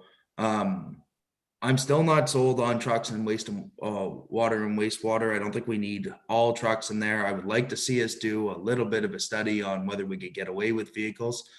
I know Mr.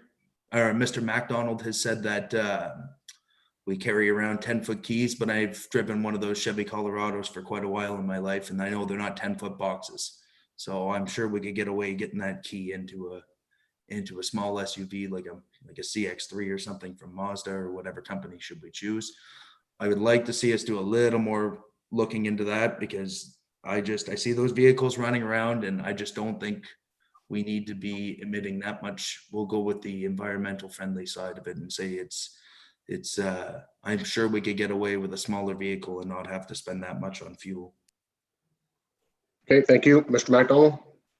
Yeah, just briefly on that, I don't disagree, and I think the review of the numbers for the 3 lease trucks that'll be bought out or replaced next June, that can be part of that exercise.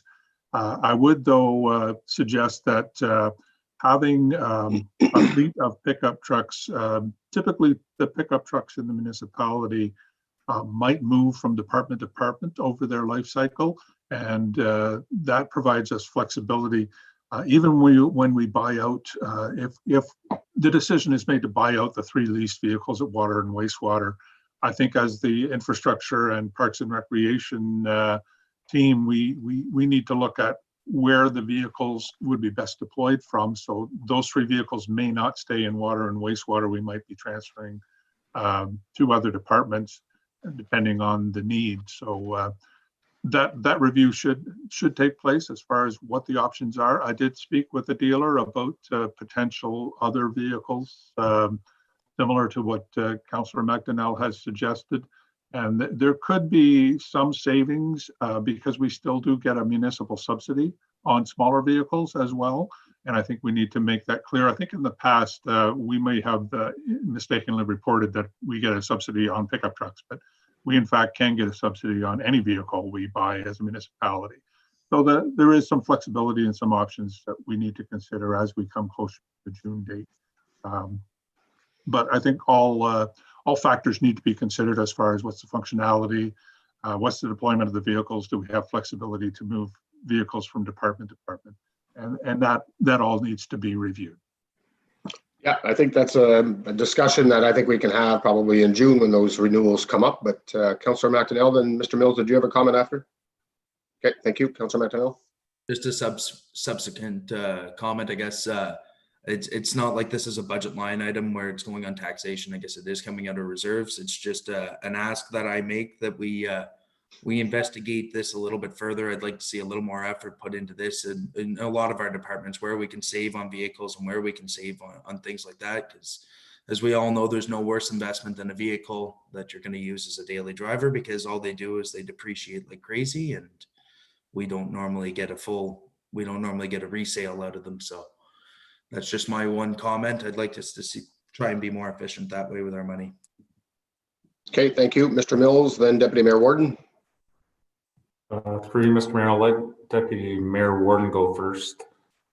Okay, it's just a quick comment that I'd even like staff to consider even maybe potentially purchasing an electric vehicle. There are long-term cost savings, and I think that should also be explored. These vehicles do not have a large range of area that they travel in, so I think that's something I would hope staff would consider as well, is exploring electric vehicles. Thank you. Thank you, Mr. Mills, then Councillor Jaworski. Thank you, through you, Mr. Mayor. So staff can attest that we've spent a considerable amount of time on vehicles and fleet. In fact, I would say we've spent a lot of time on pickup trucks and maybe not enough time on the rest of the fleet. And that will be a priority for 2021, that in the next budget, we need to get our head around replacement costs and what we're going to do in the future with all of the fleet. We're not there yet. We need to get this right, because my understanding is year over year, not just this council, in previous councils from discussing this with staff, that it has always been a bone of contention with replacement of trucks, or what trucks we're going to use, or this truck or that truck. My goal here with staff and for you is that the decision is not a difficult decision for you to make, that year over year, we get to a point where we're on a schedule. We've made it clear to you with a report that here's the fleet, here's our replacement schedule, here's what they're used for, and here's where the money's coming from. The last thing I'll say is it's true. We've been talking about our reserves throughout this presentation, the budget this morning. We have the money in reserves. It's not being wasted. These decisions were not just snap decisions. We've been studying the fleet, pickup trucks per se, for months. Thank you. Okay, thank you. Councillor Jaworski. Thank you, through you, Mr. Mayor. I just wanted to reinforce a couple of comments that were made. You know, in terms of I'm assuming, but I'll just highlight it again, that we're looking at the ongoing costs as well of the vehicles, because, you know, the pickups, they have, you know, their fuel mileage is generally twice as bad as a smaller vehicle. And so those, you know, the cost of fuel is significant ongoing, depending on the class of vehicle that you go with and the environmental impact. And so that's what Councillor McDonnell touched on. And then Deputy Mayor Warden, about the idea of electric vehicles. I mean, this is something I work in all the time. And when you're talking about vehicles that accumulate high mileage, the electric vehicles really do win, because the componentry in terms of how much longer it lasts than internal combustion engines and how much less maintenance is required over its lifetime, the total cost of ownership of certain classes of vehicles, when we're talking about electric, really are the more economical choice. So just wanted to reemphasize that. Okay, thank you. So I think we can move on from that one. We know where council wants to go and have a further discussion in regards to what type of vehicles we purchase, and that'll be a discussion towards June, probably, of next spring or next summer. So if you would, Mr. McDonnell.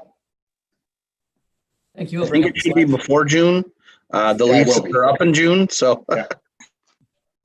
That's where I was kind of going when I said spring, but. Yeah. No, we don't want to put a gun to your head and say we need to do this now. So, Okay. So do you see the Excel sheet presently? Yep. Okay, so this is where we are, where we started, where we are. Fleet replacement, as I said, it was add one more, but transfer from reserve. We have two more topics, basically the fuel, equipment, and outside maintenance costs, and then LiDAR, which was your last page on it before adjournment. So I will just get back into your package. I just skipped it on the Alt tab there. So here we're back. Fire equipment parts, I separated it by fire equipment parts and roads equipment parts, because if I do the whole broad search for all, it does bring in a few oddities. So this is the most pure data I can give you. So for fire equipment parts, the budget maintains. For fire equipment being fuel, and our budget maintains. And this is now our third year having our fire separated. For those of you not aware, in 2018, these costs would have just been towards the station rather than the fleet. So it just got lost in it would just be like a minute item in the whole station. So we continue to work to refine these numbers. Outside service repairs, we have budgeted less. The bottom number is your budget. The top number is your actual. I should have mentioned on the first slide. So we've consistently decreased there. So that might be one where we're going to be close next year based on this year, but it's better to consider it. And we do have reserve increased by $5,000 in this fire one for little things that happen. Now going to the bigger fleet, which is roads, here's your parts for the last 3 years. I believe there's a fairly mammoth one to $45,000 to $50,000 repair in 2019. Yoan might, or Mr. McDowell might be able to provide a little bit there. But so that one, if you take that $40,000 one repair, which was kind of it was extra, we'll say, that budget was in line, and I imagine this will be pretty close, and then it seems we're trending in the proper direction. Equipment fuel, this now accounts for all the fuel purchased up to this date. It's not allocated per vehicle, but it's going back to the fleet anyway. If anything, this number at 125,000 would be a little bit less. It could be 115, but I erred on the side of caution because that fuel will be used. And then outside repair services is trending downward. So that's a good outcome overall over the last few years. So that, I believe, is the last slide on that. So Mr. MacDonald, if you want to come on board to maybe add a little bit more, and then we'll get council's questions to you or to me. Yeah, through you, Mr. Mayor. I really don't have a whole lot to add to that. Mr. MacDonald has done a great job in capturing the breakout of the parts and fuel and outside services. I believe the trends are going in the right direction. In 2018, we did have a significant investment in the 2010 grader.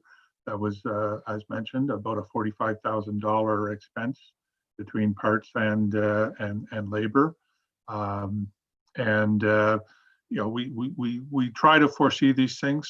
Sometimes with large equipment, things happen that are very costly, but we are, I believe, doing a better job and staying on top of our day-to-day maintenance of our equipment and our fleet with the current model we have with the outside services. I think that has been successful for us, with the mobile mechanic being on a retainer for us and addressing issues on a day-by-day basis and ensuring that we are staying on top of the maintenance requirements. So I believe we're trending in the right way, and I think that we can continue to work toward finding those efficiencies and continuing to have our fleet maintained in good order, which subsequently allows us to extend service life for those vehicles, knowing that they are costly to replace. Okay, thank you, gentlemen. Deputy Mayor Warden. Thank you, Mr. Mayor. This last section has been quite delightful. It's flabbergasting how you know how much the outside repair services has dropped. It's great, and I think it shows that if you have proper investment in your fleet and you have your asset management plans, I think this is what we get to. I mean, clearly the fire repairs are the same thing. We have many newer trucks, so the day-to-day services repairs get lowered. So I'm very happy with that report. I'd like to send out a personal thanks to our on-call mechanic. I think he's doing a fantastic job. I've heard good things about the individual from staff and from the community. So hats off to him, and thank you. Okay, thank you. Councillor Jaworski. Thank you, through you, Mr. Mayor. Yeah, well said, Deputy Mayor Warden. It's really nice to see these the costs coming down on these things. And I'd like to probably add that it also is helpful that, you know, we've made some changes in terms and at the responsibilities of the general manager, so that now Mr. MacDonald has, you know, had more time to focus on these things as well, and how we're running, you know, more in the details of that. One thing I wanted to question, or just test, I guess is more the way I'd like to put it, is so the information that we have, you know, we have 2019, 2020, and then that's informing us for 2021. But I just want to test that for 2020, you know, certain things with COVID-19, certain things have been more busy and some things have been less busy. So I want to get a sense of where, in terms of our utilization, 2020 versus 2019, for the roads department, what is that, were the roads pretty much on a typical year, so that, you know, 2020 is a fair basis to plan for 2021, or was 2020 more busy or less busy? Mr. Mayor, 2020, as council knows, COVID did have an impact on many facets of our day-to-day lives. However, public works was deemed to be an essential service right from the start. So our deployment did not change significantly. Where we probably had the most significant change is with the utilization of some of the smaller equipment and ensuring that through and continuing on through to today, we avoid having staff pair up in vehicles. So any deployment pretty much from the start of the pandemic to today is running with one staff person per vehicle. In some cases, perhaps towards the end of the summer, we will have situations, patching crew, for example, where there's two people, but they wear masks when they're in the vehicle. So there might have been some additional use of some of the smaller equipment. I don't think it's a major factor. Some of our water department, the manager there has been using his own vehicle in certain situations where he would have had to pair up with one of the other staff. So other than that, it's pretty much been business as normal. And I think we can use 2020 as a representative a year as we go forward. I don't think that it's going to have that big a difference that we would have to exclude it from the comparison. Okay. Thank you. Okay, great. Thank you. I do echo Deputy Mayor Warden, Councillor Jaworski. It's great to see those numbers going down. And again, it's if we continue upkeeping our fleet, it should increase or decrease the number of times that we have to repair our vehicles. So that's great to see. If there's nothing else on that, Mr. Madonna, if you want to continue. Thank you, Mr. Mayor. So the last item for discussion today is STNG LiDAR through the Brazen River Conservation Authority. This was a fairly recent development. That's why it wasn't included earlier. They're looking for interest to update the LiDAR in the watershed. You'll be very aware that we did a significant amount of work through the St. Lawrence and up the Brazen River, I believe both branches.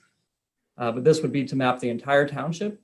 And Joanne had sent some information either last evening or this morning, so I'm going to try and do my best to remember after a quick read. So this will do the flying over and the topographical. So you'll get your, the whole of South Glengarry will be mapped in that regard. This helps for drainage. I'm just going to pull up an email so I can read from it so I don't provides accurate digital terrain model and an excellent topographical map for prospective land developers to make preliminary site plan decisions. Shows more area within the floodplain and also shows less area within the floodplain if those things have changed on some of our tributaries, not our main rivers. Can accurately determine inundation depth. I'm not familiar with that word, so if somebody can help me with that one. Can more accurately delineate a contributing area to a culvert, can more accurately show the flow of water course, can more accurately determine impervious areas, so that can be used for stormwater modeling. Some of these items will also help municipal drainage if we look to it, can identify valleys and lands where headwaters for natural heritage work, and can accurately display the topography of a proposed subdivision pre-existing conditions. So that is not my language of choice to discuss, but that's what they're looking for. So it would be $24,000 this year, $24,000 next year if they're successful. And they also wanted to note that with the COVID-19 resilient infrastructure stream for municipalities, so this isn't Safe Restart, this isn't social services relief, which we've already come into. This is another stream of funding that will be headed our way. Disaster mitigation, adaptation, or remediation, example, flood mitigation is eligible. So it's possible that we could apply some future funds that we probably will get to this project.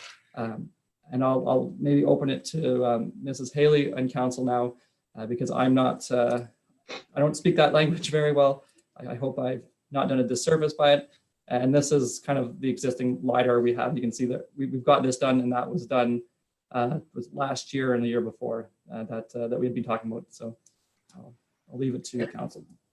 Okay, thank you. Mrs. Haley, do you have any comments in regards to this particular item or subject?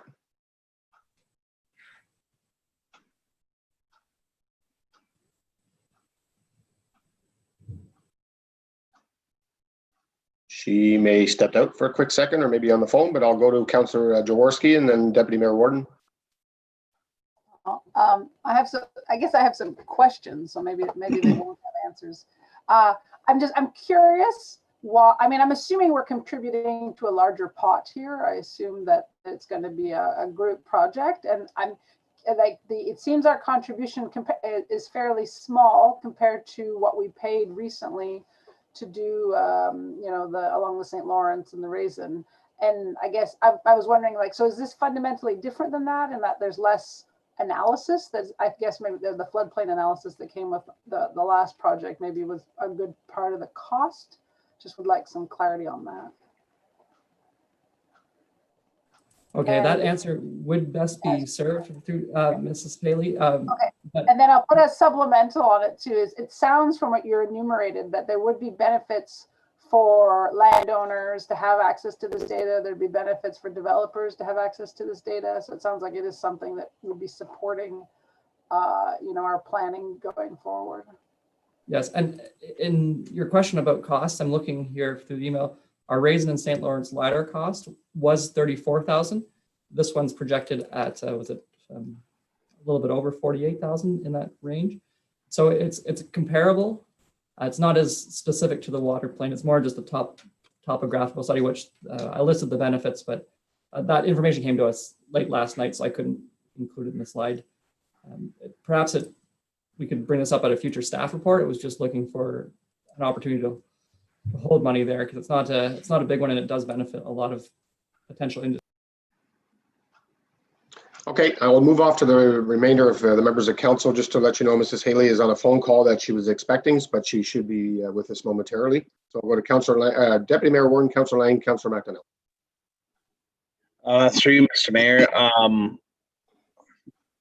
I guess I'm just curious to know, like, RSCA is looking for us to contribute to that. I mean, I would have appreciated a formal presentation from them. Maybe Ms. Haley's here now, and I'll hold off my comments till she's done speaking.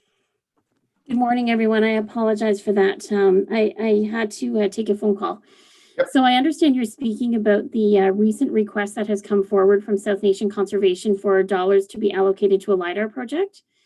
So unfortunately, I don't have a lot of information. Mr. Mills had received an invite for a meeting that I attended on his behalf. I believe it was the beginning of last week. The reason for the meeting being scheduled at this time of the year is because there is an opportunity to file an application with the National Disaster Mitigation Program. Council's familiar with that name because we received dollars in their round 4 to do our LiDAR mapping for floodplain. If I remember correctly, the application's due sometime in December. I don't want to say the date just in case I'm wrong. So I was not aware of the conservation authorities looking into this until we had this meeting last week. So that's why it's now only before council. They gave us ranges of dollars based on the areas that would be flowing for South Glengarry. And the reason why there's such a dollar range difference is because it's going to depend on whether there's, if everyone's in, it's cheaper to fly more kilometers. And then it's also going to depend on other funding. I understand the United Counties has been approached to provide funding for this project as well. They were part of the call. I understand that Raisin Region Conservation Authority has committed some dollars for this project. Perhaps Councillor Lang and Mayor Prevost are aware of this. I believe it's just under $20,000. And I also understand that South Nation and Raisin Region are looking to other partners to see if they can get funding from partners such as hydro and pipelines, because they can benefit from the work. So there's a lot of moving parts right now that I just can't give council a lot of extra information because all of this was new to us as well last week. I think they were surprised how far advanced we were in our budget process, because I understand a lot of the other municipalities are not where we are. And so they didn't realize that this request was not great timing for South Glengarry. So I'm not sure if I really answered your question because I was distracted with that phone call. So I apologize if I'm not telling you what you're looking for. Yeah, no, that's okay. I think, thank you for giving us the update, but I agree with Deputy Mayor Warden, maybe at a later date, if we do decide to keep the dollars there, that they can come to council and do a proper presentation in respect of where their funds are coming from, what they're looking for, and what everything they want to do. I'll go back to Deputy Mayor Warden and Councillor Lang. Thank you, through Mr. Mayor. Yeah, thanks for that update, Mrs. Haley. I'm fine with leaving it, adding it in. I think that we're all aware that we have a lot of development in our municipality that happens, and I think, Ms. Haley, I guess, do you know, is there a specific location within our municipality that this is going to be targeting? Do you have that information? I do actually. And the reason why I have that information is because I was not understanding the project myself very clearly, because I was relating it to really only flying the tributaries. So what I did was I reached out to Phil Barnes at Raisin Region Conservation Authority, and I asked him if he could provide to us more detail in preparation of today's meeting so I can give you some exact information. So first of all, I was incorrect in assuming that it's going to be around tributaries and rivers, because in my mind, the only thing left in South Glengarry was really the Baudette and the DeLille. But he clarified to me that it's all about providing or obtaining information on terrain. So it would give accurate digital terrain information that would allow for creation of topographical maps that would help in land development. It would help in understanding, stormwater management, grading and drainage and those things. It would also demonstrate the St. Lawrence floodplain in relation to like other tributaries. And let's see what else I'm missing here. I'm reading his email, by the way. He also writes here, demonstrates of how LiDAR can more accurately determine inundation depth, and before people were either inside or outside of a line. Knowing the inundation is at 3 millimeters or 100 millimeters can assist in making more defensible planning decisions. Talks about the benefiting of determining culvert sizes. As I mentioned, used for drainage superintendents, grading and drainage. So I think it's really just a way of obtaining as much information about all of the land in South Glengarry that can be put into a digital format. And that'll be used as in our GIS. That's perfect. I was glad I reached out to Phil because I didn't understand the whole capacity of what they were trying to achieve. That's great. Thank you for that information. I'm 100% on board with adding this. I think that's invaluable information, and I really think the added integrating it into our GIS will be invaluable for some of our residents. So thank you for that. If I can make a suggestion, Mr. Mayor, because this mapping is going to be, if they proceed with the project, because the information is going to be obtained for all the municipalities in SD&G, we were thinking that it really should be a county expense and not an individual municipal expense. That was kind of my thoughts, but that would be up to you to have those discussions at County Council. And I'm sure you'll be getting presentations at the RCA board meetings as well. Because at the end of the day, as much as we will have access to that information, I understand it would be the county GIS system that would probably be the keeper of all the information. So maybe it could be a cost that's budgeted at the upper level. Okay, thank you. Councillor Lang, and then I'll go to Mr. Mills. Thank you, Mr. Mayor, through you. Definitely not against having this done. It seems like we might have jumped the gun by a year. Are they going to redo the parts that we have already done? To be clear, this is very different from what we're trying to do. So luckily in our NDMP mapping, it's not the same end product. So a small portion of our project, $34,000, I believe is a good estimate, was utilized to obtain the LiDAR for the St. Lawrence and the river systems. All the other dollars were spent in the engineers to actually engineer and do modeling to determine what our flood plain is on our shoreline in the St. Lawrence and Raisin River systems. This project that South Nation is budgeting for has nothing to do with our end product. So no duplication at all. And we really did the right thing by doing our project. So other than the flyover and the actual original mapping part, it won't be a duplication. That's right. It'll be digital information that then can be used as a GIS layer. That'll be a tool then to create other end products like for drainage superintendents or grading and drainage plants and things like that. All right. So they're asking for what, 24,000? There was a I'm okay range. with, That was the low end of the range.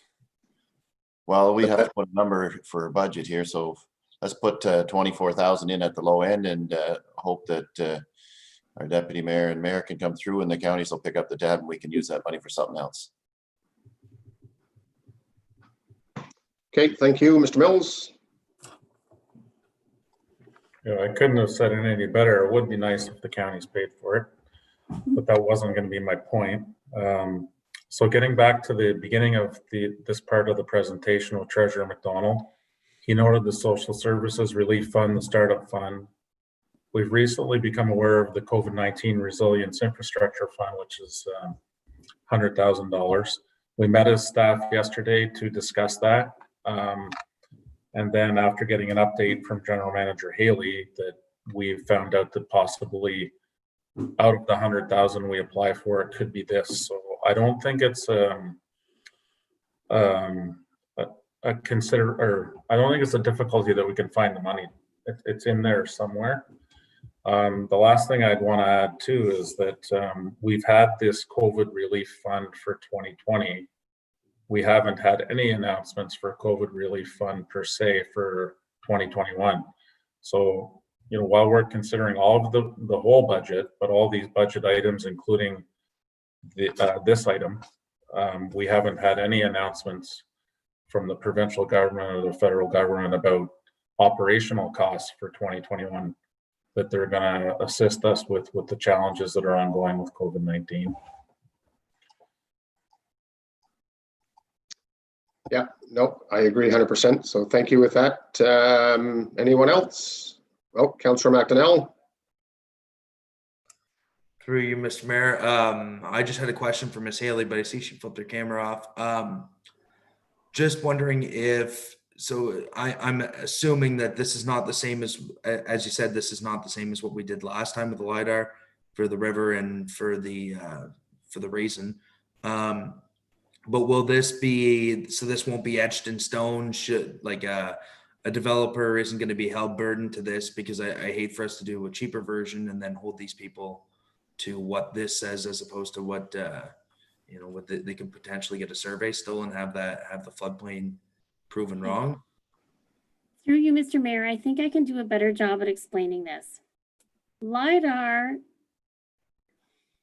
compare LiDAR to doing a survey. Okay, it's just a different form of surveying the land. It's using digital imagery, it's flowing. But if you can compare LiDAR to a survey, at the end of the day, all it is a survey. It doesn't turn into a policy. It doesn't turn into, a map that's written in stone. It's a tool of land information, both water and land. That's the best way or the easiest way I can simplify it, if you will. That layer then becomes part of our GIS system.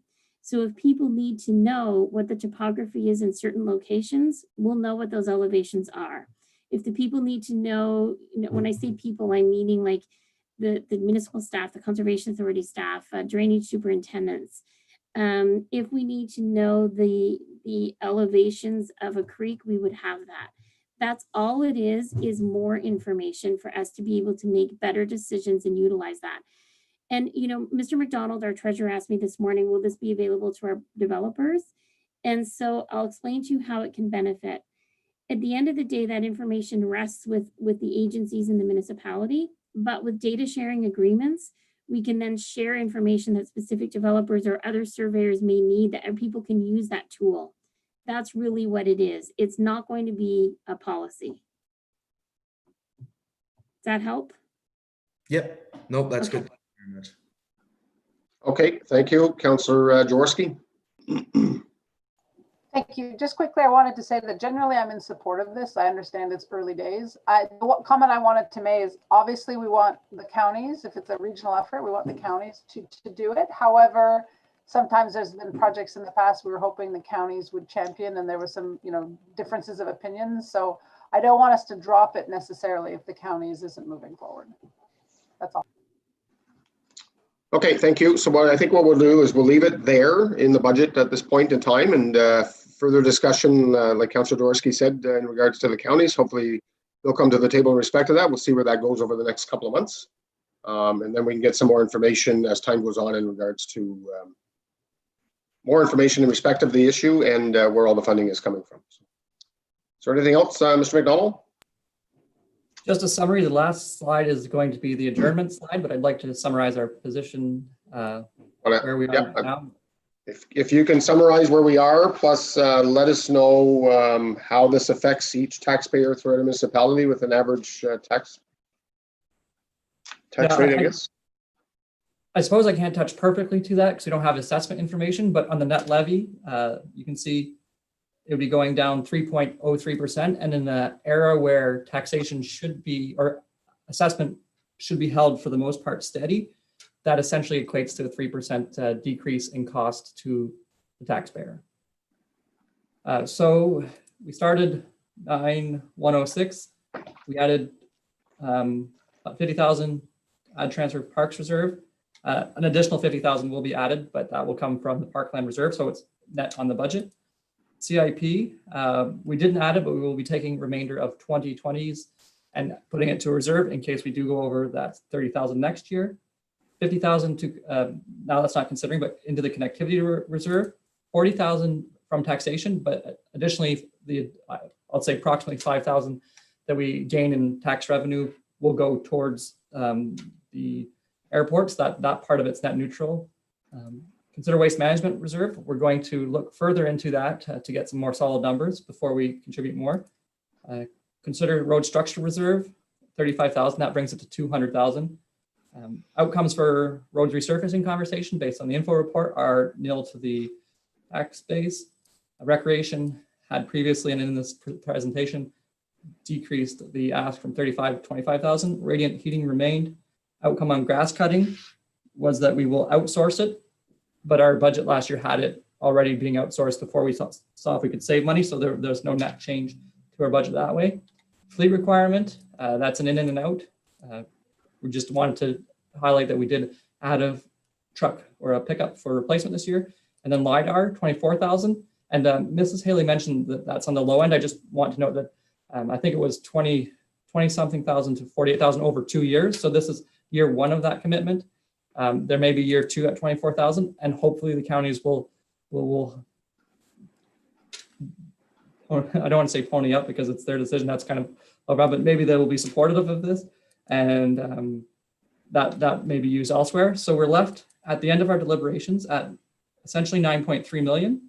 Last year we budgeted at 9.58 million. So this is a decrease of $290,000 or 3%. This is the first time that green arrow, I don't know why it hasn't automatically updated to point downward. That's something I'll fix, but last time we decreased our net requirement was 1999. So that is a fundamental change. And given COVID, I think that respectfully pays homage to my thought of we have to see what we can save and at the same time see what we can spend. And a lot of that additional money is into infrastructure. So as an infrastructure person, like I appreciate that council has kind of said, like, let's save for what we need to do and not add too much. I see Councillor McInerney's hand up, so I'll go back to the screen. That was my summary. Okay, thank you, Councillor McInerney. Thank you, Mr. Mayor. Thank you, Mr. McDonald, for all your work on this. I think that's I do like getting to that spreadsheet at the end. The only thing I'd like to ask is that we do put a budget beside the side by side that we do investigate if we can pull that from reserves, and should we be able to pull it from reserves, that we take that 25,000 off the budget. Okay, and we will have due time to do that because I'm likely coming with the final tax bylaw March. So there's time there. Oh, you muted. Unmute, Mr. McDonald. Okay, so my notes are wonderfully scribbled. So that's more the high level thing, and I have all what I think is what council's direction was. So thank you. Thank you. Okay, thank you very much. First of all, on behalf of council, or I'll speak for myself, I'm sure the other members of council will want to maybe have a comment at the same time, but I want to thank Mr. McDonald and all the management team for putting a great budget together. It made our jobs easier in respect of not either removing stuff out of the budget or transferring it from reserves. There was discussions throughout the year in regards, especially with the vehicles and trucks, in regards to what council was looking for or hoping for. So Obviously, management was listening throughout the year in regards to what council was hoping for 2021. And also in respect of the issue with COVID-19 for this year. But I also want to thank our council. I think, it's been shown around the table, especially this year, and I mean, even last year, but more this year, that the caring for our taxpayers, especially with COVID-19, and trying to keep this budget as low as possible. So I would personally like to say thank you to each one of you for your outstanding work here today and at the last budget process, and for caring for our ratepayers and for everything that you do to represent our taxpayers in South Glengarry. So thanks very much to everyone. I'm not sure if there's any other further questions or comments from anyone else. Deputy Mayor Warden and Mr. Mills. Through you, Mr. Mayor, I concur with everything you said. And hats off to the McDonald's and the bunch. You both did a great job. Not the McDonald's, no, I'm just kidding. Staff did a great job on this file, even Miss Haley too. So I'm proud of this budget. I think we can hold our heads high. And I was speaking to other municipal colleagues who are not looking forward to their budgets this year. So I think we can be proud that we have a reserve plan, that we have an asset management plan, and we're sticking to being mindful. So thank you to all of my colleagues and staff. We did well this year. Okay, thank you, Mr. Mills. Yeah, I just want to echo your comments, Mr. Mayor and Council, that hats off to staff. They put extreme amount of time into this, hours. It's not always easy to look for savings. It's easy to spend.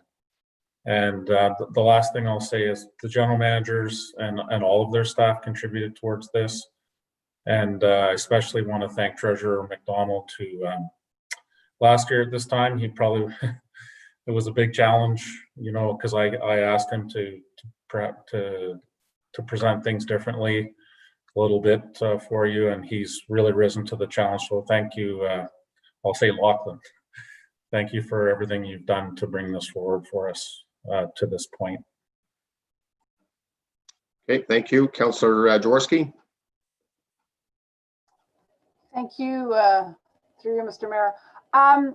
Yeah, I think, we landed in a good place. I mean, I think we do have to acknowledge the councils that came before us, and that they made a lot of good decisions as well to help us get here. But, I really appreciate the efforts that were done by staff in really paring down what, the wants and the needs, and then that makes it a lot easier for us as a council to then look at what are the things we need to do to have a vision for the future without, and being able to have room to do that. And gosh, I had one more comment that I wanted to say. I'm so sorry. Hang on. Maybe it'll come to me later. I'm so sorry. There's one more point. Okay, thank you. Any other comments or questions? Councillor Lang? It's all been said, but just to echo it, it was a pleasurable experience this year. So thanks, guys. I remembered my comment, if I could. What I wanted to say is that I think, we did make some staffing. We have to acknowledge that we did make some staffing additions overall to the township, and I think it's a really good example of how cutting on supervision and management doesn't always lead to savings. I mean, sometimes you need a critical mass of folks to be able to really look at what there needs to be done and be able to take the time to make the decisions and follow up to make sure that we are saving money. So I think this is a case in where when we did make some additions in terms of staff, that it really has led to savings as well. Okay, well said. Anything else? Yeah, I've got one more. So you always think about things. It's not easy putting things together on the technological side, and we've had, we're meeting live, but not live. So the clerk, 2 meetings this week. Kaylin's, she's next door. She's over there. But that there's a lot of work there, and I think the last thing is while he probably is happy that this is his last budget meeting, there's probably some emotions too on that. So he has the biggest budget line and the biggest heart. So thank you, Ewan, for maybe I leave the last staff word to you, Ewan, before I'm not going to get I'll not get emotional, so I hope you don't. But you really you have the biggest budget line, and we ask the most of you, I think, in some of the lines here. So how about I turn it over to Mr. McDonald, and then I'll turn it back to you, Mr. Mayor. Thank you. Go ahead, Mr. McDonald. Well, I will keep my comments brief because I would get emotional, but 29 years of service to this municipality has been wonderful. And I'm glad that council now and councils of the past have had the foresight and investment in infrastructure. You've made my job very enjoyable, and I'm very proud of what we've accomplished together and the state of our infrastructure in South Glengarry. So thank you.